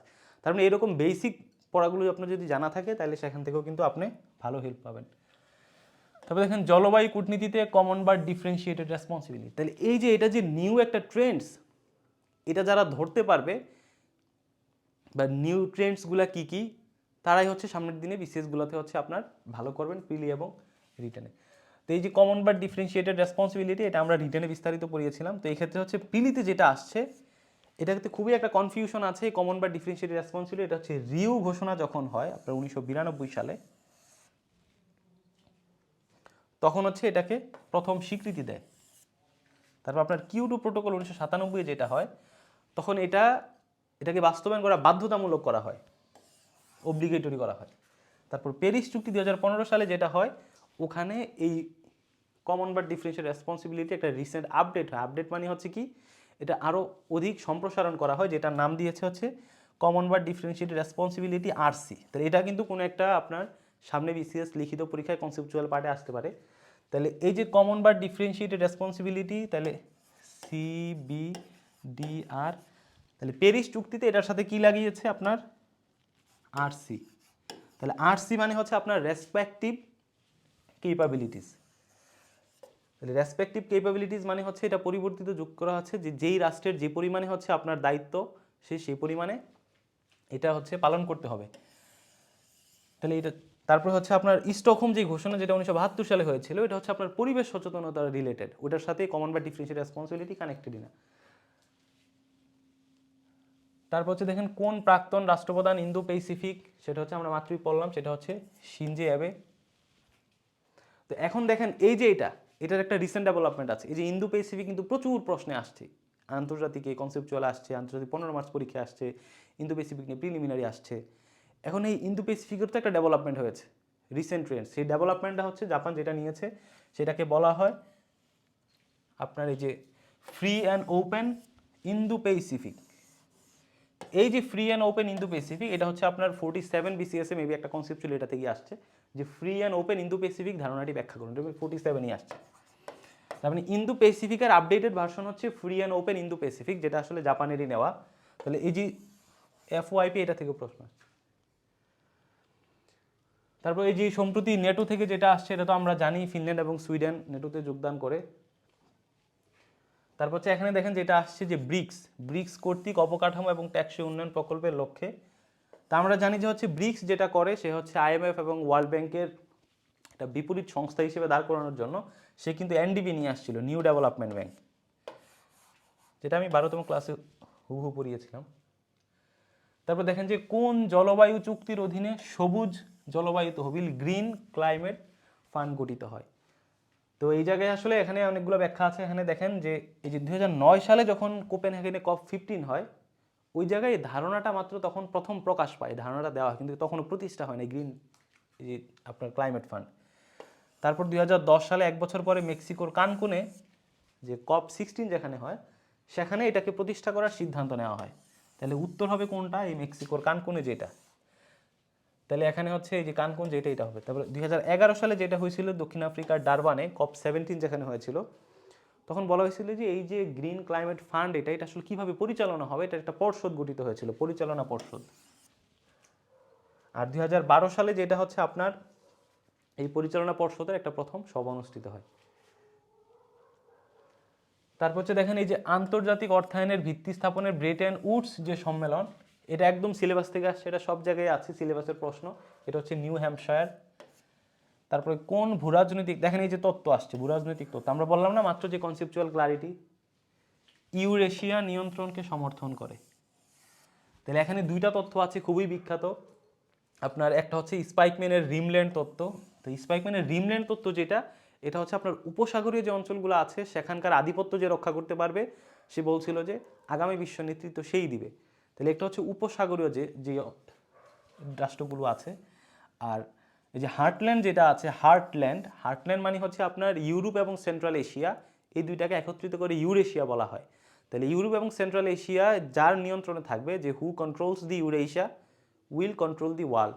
তাহলে এটা একটা বিখ্যাত উক্তি হচ্ছে আপনার আছে এই যে ম্যাককাইন্ডারের। তো এটা হচ্ছে হার্টল্যান্ড তত্ত্ব। তাহলে এই যে ইউরেশিয়ার নিয়ন্ত্রণ যেটা, এটা একটা বিখ্যাত ইংরেজি উক্তি আছে। তো এটা মূলত হচ্ছে কার, এই যে হার্টল্যান্ড তত্ত্ব হচ্ছে আপনার ইউরেশিয়া নিয়ন্ত্রণ। এখানে দেখেন এই যে ডোমিনো তত্ত্ব, আমরা জানি যে দক্ষিণ পূর্ব এশিয়া রিলেটেড যে কমিউনিজমের বিস্তার, ডোমিনো তত্ত্ব। তারপর রিমল্যান্ড উপকূলীয় অঞ্চল। আর এই কন্টেনমেন্ট যেটা, এটা আমরা হচ্ছে রিটেনে পড়িয়েছিলাম কনসেপচুয়ালে। দেখেন কন্টেনমেন্ট হচ্ছে ওই যে ন্যাটো গঠনের মাধ্যমে সোভিয়েত ইউনিয়নকে চারপাশ থেকে ঘেরাও করে ফেলা। যেমন হচ্ছে ইউক্রেনকে হচ্ছে ন্যাটোতে যুক্ত করার জন্য চাচ্ছে, তার মানে ইউক্রেনে গেলে আমার রাশিয়া পুরোপুরি, রাশিয়ার একটা জায়গা পুরা দখল হয়ে যাচ্ছে, মানে সীমানা ঘেঁষে, যেখানে ন্যাটো সৈন্যরা থাকবে। কন্টেনমেন্ট পলিসি মানে হচ্ছে রাশিয়াকে ঘেরাও করে ফেলা, এনসার্কল করে ফেলা। এটা রিটেনে পড়িয়েছিলাম। তাই আমি দেখেন এই ধরনের কনসেপ্টগুলো কিন্তু প্রচুর আসতেছে, প্রিলিতেও আসতেছে এখন। আগে শুধু রিটেনে কনসেপ্ট চলে আসতে, এখন প্রিলিতেও আসতেছে। এটা তো সিলেবাস থেকে আসলে বললামই, উত্তর কোরিয়া এবং দক্ষিণ কোরিয়া। তারপর এটা দেখেন, এই যে জলবায়ু পরিবর্তন সংক্রান্ত আমরা জানি যে 1995 সালে জার্মানির বার্লিনে প্রথম সম্মেলনটা হয়। তাহলে জার্মানির বার্লিনে অপশনই নেই, দেখেন কোপেনহেগেন এটা নেদারল্যান্ড, তাহলে এখানে বলছি যে প্রথম সম্মেলন, এই যে প্রথম কনফারেন্স, তাহলে প্রথম কনফারেন্স হয় জার্মানিতে, তাহলে জার্মানিরই তো কোনো একটা শহর থাকবে। কিন্তু এখানে দেখেন কোপেনহেগেন এটা তো নেদারল্যান্ডের শহর হবে না, প্যারিস ফ্রান্সের শহর হবে না, ওয়ার্স হচ্ছে আপনার পোল্যান্ডের শহর হবে না। প্রথম সম্মেলনটা হয়েছিল বার্লিনে জার্মানির, কিন্তু এখানে জার্মানির বার্লিন নাই, দেওয়া আছে বন। তাহলে এখন আনসার বনই হবে আর কি, মানে আনসার হয়তো বার্লিন, যেহেতু বার্লিন নাই তাহলে জার্মানির অন্য শহর যেটা আছে সেটা হচ্ছে বন, এটা হবে। কারণ এই যে কনফারেন্স যেটা করে UNFCCC, United nation framework convention on climate change যেটা আছে, এটার সদর দপ্তর কিন্তু আপনার এই বনে, সদর দপ্তর বনে, আর প্রথম কনফারেন্সটা হয়েছিল বার্লিনে। তো প্রশ্ন করতে হয়তো এই জায়গায় কোনো তালগোল পাকিয়েছে যে কারণে এটা দিয়েছে। আর এই আলাস্কা, আলাস্কা তো এটা একদম সিলেবাসই আছে। এবার আপনার রাশিয়ার প্রেসিডেন্ট আলাস্কা গিয়েছিল, সেই প্রেক্ষাপটে এটা আসছিল, এই যে 67 সাল আলাস্কা করে, এটা সিলেবাসে আপনার এডমিশন টেস্টের থেকে এটা আসতেছে সব জায়গায় সিলেবাসে।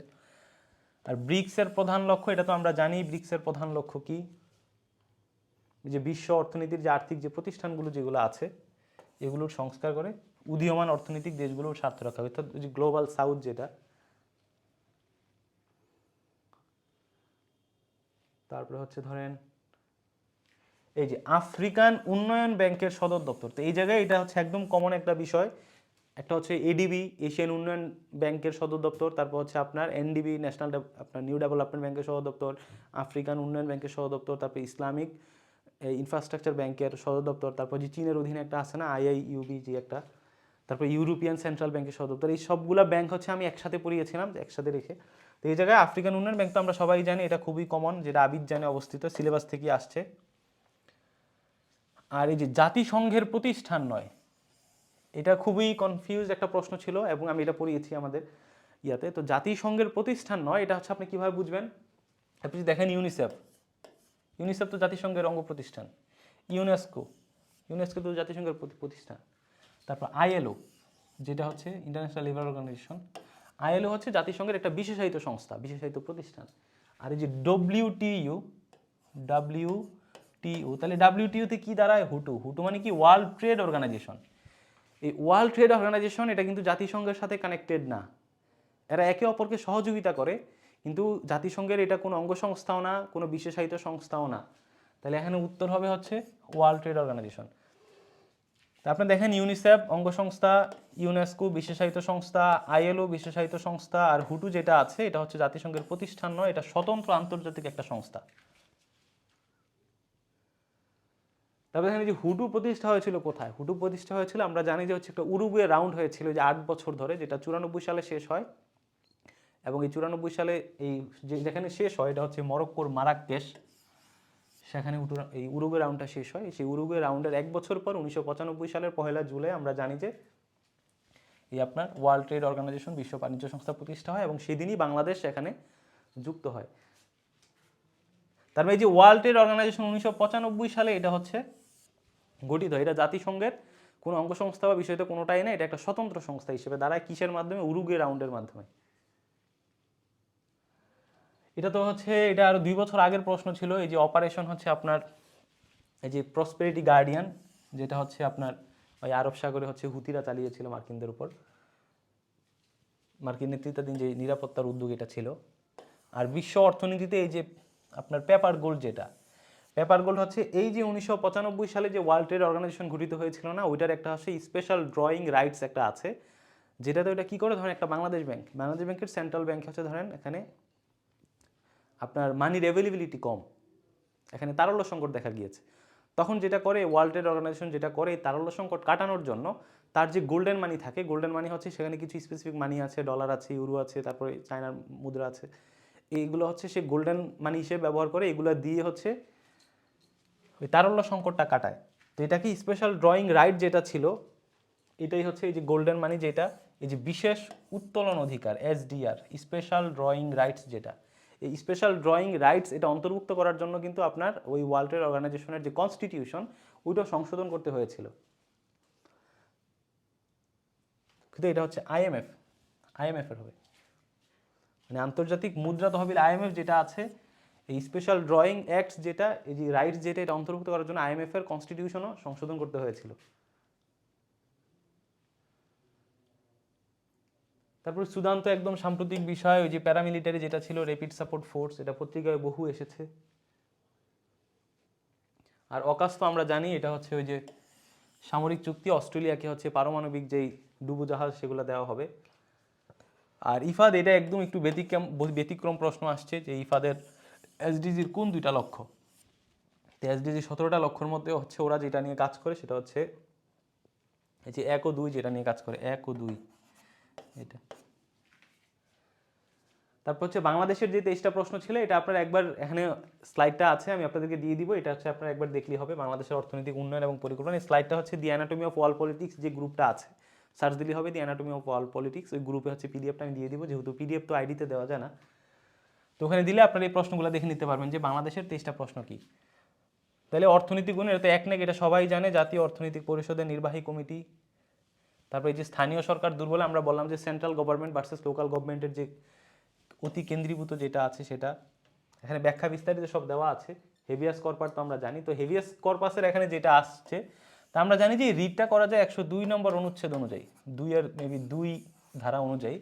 তো এখানে আসছে যে আমার মৌলিক যে অধিকারগুলো আছে, ওই অধিকারের কোনটা লঙ্ঘিত হলে, মানে লঙ্ঘন হইলে আমি এই হেভিয়াস কর্পাসের রিটটা করতে পারবো। হেভিয়াস কর্পাস মানে হচ্ছে ধরেন আপনাকে গ্রেফতার করে ফেললো পুলিশ, এখন আপনি যে গ্রেফতারটা করছে এই গ্রেফতারটা আসলে সঠিক কিনা, আপনি আসলে কোনো অ্যাকচুয়াল কারণে গ্রেফতার হয়েছেন নাকি আপনাকে এমনি বিনা বিচারে গ্রেফতার করে ফেলছে, তা আপনার গ্রেফতারটা যথাযথ হয়েছে কিনা এটা আসলে সত্যতা যাচাই করার জন্য আসামিকে কোর্টে হাজির করা হয় এবং তার গ্রেফতারের পেছনে লজিক্যাল কারণ আছে কিনা সেটা যাচাই বাছাই করা হয়। এটি হচ্ছে আপনার হেভিয়াস কর্পাস। তো এটা আসলে বলা হয়েছে যে সংবিধানের কোন অনুচ্ছেদ লঙ্ঘনের কারণে। তো এখানে 102 অনুচ্ছেদ যে এটা রিড করা যায়, আর বলা হয়েছে যে কোন অনুচ্ছেদ লঙ্ঘনের কারণে, 102 তো অপশনে নাই, তাহলে কোনটা হবে আমরা যদি একটু দেখি যে 32 নম্বর অনুচ্ছেদ যেটা আছে, ওই 32 নম্বর অনুচ্ছেদে আপনার সংবিধানে স্পেসিফিক করে বলা আছে যে আইন অনুযায়ী ব্যতীত জীবন ও ব্যক্তি স্বাধীনতা হইতে কোনো ব্যক্তিকে বঞ্চিত করা যাবে না। মানে আইন অনুযায়ী ব্যতীত আমার জীবন এবং ব্যক্তি স্বাধীনতা হতে কাউকে বঞ্চিত করা যাবে না। তার মানে ধরেন হেভিয়াস কর্পাস মানে কি, আমাকে গ্রেফতার করলো, আমার গ্রেফতারটা যথাযথ কিনা সেটা যাচাই করার জন্য তো হেভিয়াস কর্পাস রিটটা হয়। তো এই রিটটা হয় মূলত এই যে আমার এই 32 নম্বর অনুচ্ছেদের যে মৌলিক অধিকারটা দিয়েছে আমাকে, এইটা লঙ্ঘিত হইলেই হচ্ছে আমার এই হেভিয়াস কর্পাসের রিটটা করা যায়। আর 33-এর যেটা আছে, 33-এর 2 হচ্ছে যে আপনার জরুরি অবস্থা জারি করে না রাষ্ট্রে। এখানে বলা হয়েছে যে রাষ্ট্র যদি জরুরি অবস্থা জারি করে তাহলে হেভিয়াস কর্পাস এগুলো কিছুই হবে না। মানে জরুরি অবস্থার সময় রাষ্ট্র আপনাকে বৈধ, মানে যদি গ্রেফতার করে, আপনার গ্রেফতারের পেছনে যৌক্তিকতা কারণ আছে কিনা এগুলো সে দেখবে না। মানে এটা হচ্ছে এটাকে বৈধতা দিচ্ছে আপনাকে, মানে আপনাকে গ্রেফতার করে ফেলার বৈধতা দিচ্ছে, সেটা হচ্ছে 33-এর 2। আর 32 বলতেছে হচ্ছে আপনার যে ব্যক্তি স্বাধীনতা অনুযায়ী, আইন অনুযায়ী আপনার জীবন ও ব্যক্তি স্বাধীনতা হইতে কোনো ব্যক্তিকে বঞ্চিত করা যাবে না। তাহলে আনসার হবে কোনটা? 32। আর এটা তো আমি জানি হচ্ছে আপনাদের বেঁচে হচ্ছে আমি যেটা করেছিলাম, এই যে কৃষ্ণ গহ্বর, আপনাদেরকে একদম বাংলাদেশ বিষয়াবলীর যে আপনার সর্বশেষ যে অধ্যায়টা ছিল, ওই যে হচ্ছে বাংলাদেশের গুরুত্বপূর্ণ ব্যক্তি, গুরুত্বপূর্ণ প্রতিষ্ঠান, খেলাধুলা, সেখানে আমি যেটা করেছিলাম মাত্র দুইজন ব্যক্তিকে আপনাকে, মানে অসংখ্য ব্যক্তি আছে সেখানে, অসংখ্য ভাসানী ছিল, শেরে বাংলা কে ফজলুল হক ছিল, তো বাংলাদেশে অনেক গণ্যমান্য ব্যক্তি ছিল। আমি যেটা করেছি আপনাদেরকে জাস্ট 2জন ব্যক্তিকে পড়িয়েছি, একটা হচ্ছে নবের আহমেদ তার ভাস্কর্য, আরেকটা পড়িয়েছিলাম যে জামাল নজরুল ইসলাম। তাহলে এই 2জন থেকেই দেখেন একটা থেকেই প্রশ্ন আসছে, মানে তাহলে 47-এ আসছিল আপনার ওই ভাস্কর নবরা থেকে, এবার হচ্ছে যেটা আসছে সেটা হচ্ছে এই জামাল নজরুল ইসলাম থেকে। তিনি হচ্ছে ব্ল্যাক হোল বা কৃষ্ণ গহ্বর নিয়ে কাজ করেছিলেন, এটা নিয়ে তার একটা বইও আছে যেটা আপনাদের শিটে স্পেসিফিক লেখা ছিল 30 নাম্বার শিটে। আর উচ্চ ফলনশীল যেটা আমরা উফশি বলি, সেটা হচ্ছে আমরা তো জানি যে ধানের মধ্যে হচ্ছে ব্রিশাইল আর গমের মধ্যে হচ্ছে বলাকা। আর মুক্তিযুদ্ধকালীন জনযুদ্ধে দেখেন এখানে কি করেছে, প্রশ্নের শেষে একটা না লাগাই দিস। তা আমরা জানি যে হচ্ছে মুক্তিযুদ্ধের যে প্রতিরোধ যেই সময়টা ছিল, ফেজটা ছিল, এখানে কিছু আঞ্চলিক বাহিনী গড়ে ওঠে। তো এখানে বলছে হালিম চৌধুরীর নেতৃত্বে যেই আঞ্চলিক বাহিনী গঠিত হয়। তাহলে হালিম চৌধুরীর নেতৃত্বে মূলত হচ্ছে আপনার এই যে ঢাকা, তারপর হচ্ছে ঢাকার হচ্ছে যে আপনার উত্তরাংশ, বিশেষ করে কেরানীগঞ্জ, এই সামনে মুন্সিগঞ্জ, এগুলো নিয়ে এই হালিম চৌধুরীর যেই আঞ্চলিক বাহিনীটা গড়ে উঠছে। কিন্তু এখানে লাগাই দিচ্ছে যে এটা আওতাধীন ছিল না। তাহলে আওতাধীন তো কোনটা ছিল না? আমরা জানি যে এখানে ইয়া ছিল, ধামরাই ছিল, কেরানীগঞ্জ ছিল, সাভার ছিল, ছিল না হচ্ছে এই গাজীপুরের কালিয়াকৈর। তাহলে আনসার হবে এটা, মানে ছিল না, কালিয়াকৈর এটার অন্তর্ভুক্ত ছিল না। আর হরিকল এটা খুবই সিলেবাস থেকে হুবহু আসছে, প্রাচীন যে জনপদ পুন্ড্রনগর, তারপর হচ্ছে হরিকেল, তাম্রলিপ্ত, এই জায়গা থেকে। এটা তো আপনারা পারেনি, চট্টগ্রাম এবং সিলেট, এটা একাধিক পরীক্ষা আসছে। এই দেখেন, এই যে আমরা বললাম না ওই যে ডেসক্রিপটিভ বা অনুধাবনমূলক থেকে প্রশ্ন আসছে একটা নতুন প্যাটার্ন। এই যে দেখেন, এটা বাংলাদেশের উন্নয়ন ধারার সবচেয়ে কাঠামোগত বৈপরীত্য, মানে উন্নয়ন হচ্ছে মানে একটা আরেকটার বিপরীত। তাহলে এখানে দেখেন এই যে শক্তিশালী সামষ্টিক অর্থনৈতিক সূচক, আমাদের সামষ্টিক যে কালেকটিভ যে অর্থনীতি, এটার সূচক কিন্তু শক্তিশালী হচ্ছে, কিন্তু আমাদের দুর্বল প্রাতিষ্ঠানিক শাসন ব্যবস্থা, শাসন ব্যবস্থা হচ্ছে দুর্বল। তাহলে এটা হচ্ছে আনসার। এটা বাংলাদেশ সরকার এবং হচ্ছে ওই যে পিসিজিএস, যেটা ওই যে পার্বত্য চট্টগ্রাম শান্তি চুক্তি যেটা হয়েছে, আমরা সবাই জানি 2 ডিসেম্বর 1997, একদম কমন, এটা সিলেবাস থেকে হুবহু আসছে। আর এটা তো জানেনই, আপার হাউসে 100টা সিট হবে। তারপরে এই যে কোন ফসলটি রপ্তানি বহুমুখীকরণের সম্ভাবনা, এই জায়গায় একটু ব্যাখ্যা আছে। অধিকাংশ আপনারা মত দিতে পারে যে হচ্ছে পাট। পাট হচ্ছে আমাদের রপ্তানিজাত পণ্য, যেটা আমরা রপ্তানি করি। এখানে বলছে যে বহুমুখীকরণে, ডাইভার্সিফিকেশনের জন্য সম্ভাবনাময়, পসিবিলিটি আছে। এখানে এই দেখেন, আমাদের আউশ ধান যেটা, তেলবীজ যেটা, এটা হচ্ছে আপনার অভ্যন্তরীণ যে চাহিদা, এই চাহিদা মেটানোর জন্য এটা উৎপাদন হয়, আমাদের তেলবীজ এবং আউশ ধান। আর পাট যেটা, এটা আমরা রপ্তানি করি, কিন্তু এখানে বলছে বহুমুখীকরণের সম্ভাবনাময়, তাহলে সেটা হচ্ছে আপনার আলু। আলু একটা প্রোডাক্ট, এটাকে আপনি বহুমুখী করেন, ডাইভার্সিফিকেশন করেন। আলু থেকে আমরা কি করি? আলু থেকে ফ্রেঞ্চ ফ্রাই, তারপরে আলু চিপস, তারপর হচ্ছে আপনার স্টার্চ। আলু থেকে আমি এটাকে বহুমুখীকরণ পণ্য বানাইতে পারি, বানিয়ে আমি এটা হচ্ছে, এবং সবগুলোই দেখেন আপনার ফ্রেঞ্চ ফ্রাই, আলুর চিপস, স্টার্চ, সবগুলোর কিন্তু আপনার বিদেশে চাহিদা আছে। তার মানে এটার যেহেতু বিদেশে চাহিদা আছে, এবং আমার এখানে আলুও যথেষ্ট উৎপাদন হচ্ছে, এবং এটার হচ্ছে বহু নানা রূপ দিতে আমি পারতেছি, ফ্রেঞ্চ ফ্রাই বানাইতে পারতেছি, আমি চিপস বানাইতে পারতেছি, তার মানে এটা হচ্ছে বহুমুখীকরণ সম্ভাবনাময়। আর রপ্তানি আর প্রধান উৎস একদম বেসিক, সবাই জানেন, তৈরি পোশাক শিল্প। এই দেখেন সংবিধানের রক্ষাকর্তাকে, এটা একদম সংবিধান নিয়ে বেসিক, যে অনুধাবনমূলক যে আমরা বললাম না, যে কনসেপচুয়াল ক্লারিটি যে প্যাটার্ন আছে। তো সংবিধানের রক্ষাকর্তাকে আমরা জানি যে সংবিধানের রক্ষাকর্তা, সংবিধান সংশোধন করা হয়, অ্যামেন্ডমেন্ট করা হয় কোথায়? সংসদে। আর সংবিধান এটাকে রক্ষা করে, কেউ ভায়োলেট করলে, সংবিধান নিয়ে কোনো ভুল ব্যাখ্যা তৈরি হলে, কোনো অস্পষ্টতা তৈরি হলে, এটার ব্যাখ্যা দিয়ে এটাকে রক্ষা করে কে? এটা হচ্ছে রক্ষা করে হচ্ছে আমাদের যে সুপ্রিম কোর্ট আছে। তাহলে এখানে যেহেতু অপশনে সুপ্রিম কোর্ট দেয় না, এই প্রতিষ্ঠান দেয় না, এই প্রতিষ্ঠানগুলোর ব্যক্তি দিছে, তাহলে সংসদে এই প্রতিষ্ঠানের ব্যক্তিকে প্রধান বিচারপতি তো সুপ্রিম কোর্টের, প্রধানমন্ত্রী সংসদের, সেনাবাহিনী আইন শৃঙ্খলা বাহিনীর, আর রাষ্ট্রপতি তো রাষ্ট্রের প্রধান। এখানে সংবিধানের রক্ষাকর্তাকে, সেটা হচ্ছে প্রধান বিচারপতি। আর অপশনে যদি প্রতিষ্ঠান থাকতো তাহলে থাকতো সুপ্রিম কোর্ট। আর বাংলাদেশের বাইরে প্রথম শহীদ মিনার, এটা একদম সিলেবাস থেকে আসছে, এটা আপনার সব প্রিলিভেজ যেমন যুক্তরাজ্যের অকল্যান্ডে যেটা হয়েছিল, দুঃখিত যুক্তরাজ্যে, এটা সিলেবাস থেকে আসছে, সব জায়গায় আছে। তারপর এই যে মুদ্রা পাচার অন্তর্ভুক্ত নয়, এটা অনুধাবনমূলক প্রশ্ন, মুদ্রা পাচার অন্তর্ভুক্ত নয়। মুদ্রা পাচার কিভাবে করে? ধরেন আপনি বাংলাদেশ থেকে কানাডায় টাকার পাচার করবেন, আপনি যেটা করেন, কানাডা থেকে বা বিদেশ থেকে যে পণ্যগুলো আসে বাংলাদেশে, এগুলোর অবমূল্যায়ন, মানে কম মূল্য ধরা হয়, যেটার মাধ্যমে আপনি টাকা পাচার করতে পারেন। আবার বাংলাদেশ থেকে যেই টাকা আপনি ইম্পোর্ট করবেন, যে পণ্যগুলা, ওই পণ্যগুলোর দাম অত্যধিক বাড়িয়ে দিবেন, বাড়িয়ে দিয়ে ওই বাড়তি অর্থের সাথে আপনি টাকা পাচার করে নিয়ে গেলেন। আবার একইভাবে হচ্ছে আপনি যেটা করলেন অবৈধ চ্যানেলে বিদেশে টাকা, মানে আপনি যদি হুন্ডিতে পাঠান, তাহলে তো রাষ্ট্র জানলো না, আপনি টাকা পাচার করতে পারেন। তাহলে এখানে যেটা অন্তর্ভুক্ত নয় দিচ্ছে, নয় মানে হচ্ছে যে আয়কর ফাঁকি দেওয়া। আয়করটা হচ্ছে রাষ্ট্রের অভ্যন্তরীণ বিষয় এখানে, তাহলে উত্তর হবে আয়কর ফাঁকি দেওয়া, মুদ্রা পাচার অন্তর্ভুক্ত নয়। তারপর সর্বশেষ সিটি কর্পোরেশন, আমরা জানি এটা হচ্ছে ময়মনসিংহ। এই যে দেখেন, অনুধাবনমূলক থেকে আরেকটা আসছে যে শ্রম নির্ভর অর্থনীতি থেকে উৎপাদন ভিত্তিক। তাহলে আমাদের এখানে শ্রম নির্ভর, এটা আমি হচ্ছে রিটেনও পড়াইছি, পিলিওতে এটা বুঝে কনসেপ্টুয়াল বুঝাইছি। শ্রম নির্ভর মানে লেবার বেসড, আর উৎপাদন নির্ভর মানে হচ্ছে প্রোডাক্টিভ বেসড যে উৎপাদন। আমাদের অন্তরায়টা কি? এটা দেখেন, এটা আপনি অপশনগুলো পড়লেই পারবেন। দক্ষ মানব সম্পদের ঘাটতি এবং শিক্ষার সঙ্গে কর্মক্ষেত্রে অসামঞ্জস্য। ঠিক একইভাবে মিডল ইনকামের যে ফাঁদ যেটা আছে, সেটা হচ্ছে আমাদের এই যে পুঁজি বৃদ্ধি সত্ত্বেও মোট উৎপাদনশীলতার ধীর বৃদ্ধি। তো এটা হচ্ছে আমাদের ওই যে বললাম না, বেসিক যে অর্থনীতি নিয়ে টার্মিনোলজিগুলা, এটা হচ্ছে এটার মধ্যে একটা, মানে আমাদের টোটাল ফ্যাক্টর প্রোডাক্টিভিটি মানে হচ্ছে আপনার পুঁজি বৃদ্ধি পাচ্ছে, পুঁজি বৃদ্ধি পাচ্ছে, কিন্তু মোট উৎপাদনশীলতা যেটা আছে, এটা বৃদ্ধি ধীরগতি হইলে হচ্ছে আমাদের এই যে মিডল ইনকাম যে ট্র্যাপ বা ফাঁদ সেটা তৈরি হয়। এগুলো তো জানি যে একদম কমন সিলেবাস থেকে আসছে সর্বশেষ, কিন্তু এখানেও আনসার হচ্ছে দুইটাই আছে, বাউল গান এবং জামদানি। তাহলে এটার আনসার কোনটা হবে? এখানে দুইটাই বাউল গান এবং হচ্ছে জামদানি, দুইটাই হচ্ছে কালচারাল হেরিটেজ ইনটেনজিবলের মধ্যে আছে। শেষ। আর এটা খুবই একটু কঠিন প্রশ্ন আসছে, এটা যে অলিম্পিক, গ্রীষ্মকালীন অলিম্পিকে হচ্ছে যে 84 সাল থেকে যেটা বাংলাদেশে যাচ্ছে। আর দেখেন এই যে একদম কমন সেন্স থেকে আসছে, যেমন হচ্ছে কোন জেলায় রেল যোগাযোগ নাই, তাহলে রেল যোগাযোগ সাধারণত যেগুলো আমাদের উপকূলীয় যে জেলাগুলো আছে, তাহলে এখানে দেখেন জামালপুর, পটুয়াখালী, নাটোর, নেত্রকোনা, উপকূলীয় জেলা কোনটা আছে? পটুয়াখালী।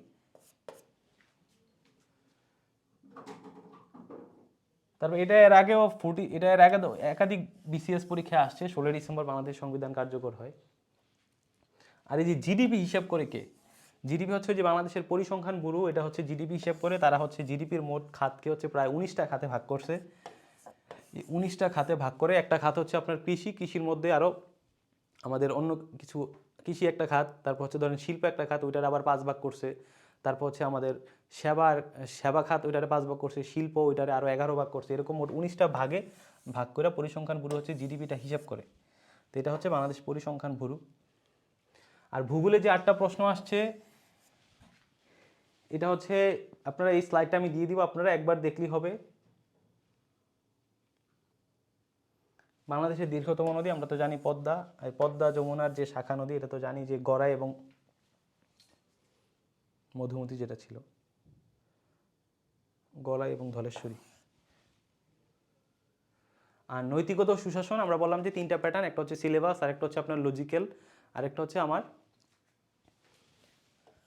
একটা তো সিলেবাস থেকে আসছে, একটা হচ্ছে লজিক্যাল থেকে আসছে, আর একটা হচ্ছে কমন সেন্স থেকে আসছে।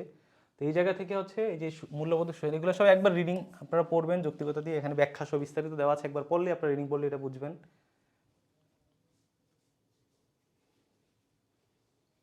মোট 17টা প্রশ্ন আসছে নৈতিকতা থেকে। পুরো প্রশ্ন দেখে মনে হচ্ছে যেন সব নৈতিকতা থেকেই আসছে। তো এই ছিল মোটামুটি। আমি হচ্ছে এই স্লাইডটা যে দি অ্যানাটমি অফ অল যে গ্রুপে আছে, ওখানে আমি ফাইল অপশনে দিয়ে দিব, আপনারা ওখান থেকে এটা ডাউনলোড করে নিতে পারবেন। আমি পিকচার আকারে ওখানে দিয়ে দেবো। তার মানে হচ্ছে আপনার বিসিএস প্রিপারেশনে হচ্ছে যে প্যাটার্ন প্রশ্ন আসছে, আমি প্যাটার্নগুলো দেখানোর আপনাদেরকে চেষ্টা করেছি। যে প্রিলিতে হচ্ছে এই 75 মার্কস যেটা আছে, এই 75 মার্কসে হচ্ছে আপনি কোন কোন প্যাটার্ন আপনি ফলো করবেন, বিশেষ করে আন্তর্জাতিক, বাংলাদেশ, নৈতিকতা এবং সুশাসন, এই যে 4টা বিষয় আছে 75 মার্ক। পাশাপাশি হচ্ছে এটার রিটেন বেসড যে পড়াশোনা, বাংলাদেশ বিষয়গুলি 200 এবং হচ্ছে আন্তর্জাতিক বিষয়গুলি 100। তো বাংলাদেশ 100, রিটেন 100, পাশাপাশি হচ্ছে কিছু মৌলিক বই পড়ে রাখলে আপনার হচ্ছে 375 মার্কের যে প্রিপারেশন, অর্থাৎ জিকে হচ্ছে আপনার এখানে 75, আর হচ্ছে জিকে রিটেন যে 300 মার্ক বাংলাদেশ। এটা হচ্ছে যদি আপনি একসাথে প্রিপারেশন নেন, একদম কম্বাইন একটা ভালো প্রিপারেশন আপনি নিতে পারবেন, যেটা আপনাকে প্রিলিতে হেল্প করবে, রিটেন হেল্প করবে। একইভাবে আপনি যখন ম্যাথ পড়বেন, আপনি প্রিলি এবং রিটেন দুটাকে কম্বাইন করে পড়বেন। নৈতিকতা আপনি এই মানসিক দক্ষতা যখন পড়বেন কম্বাইন করে পড়বেন, বাংলা যখন পড়বেন কম্বাইন করে পড়বেন। তো এই ছিল মোটামুটি প্যাটার্নগুলো আপনাদেরকে দেখিয়ে দেওয়া। আশা করি যে ভালো থাকবেন, সুস্থ থাকবেন, এবং আপনার এই প্রিলিমিনারি বিসিএস প্রস্তুতির যে জার্নি আছে, সেখানে আশা করি যে এই যে প্যাটার্নটা আপনাদেরকে দেখিয়ে দেওয়া, সেটা আপনাদের অনেক কাজে লাগবে। সবাই ভালো থাকবেন, দেখা হবে পরবর্তী কোনো ভিডিওতে।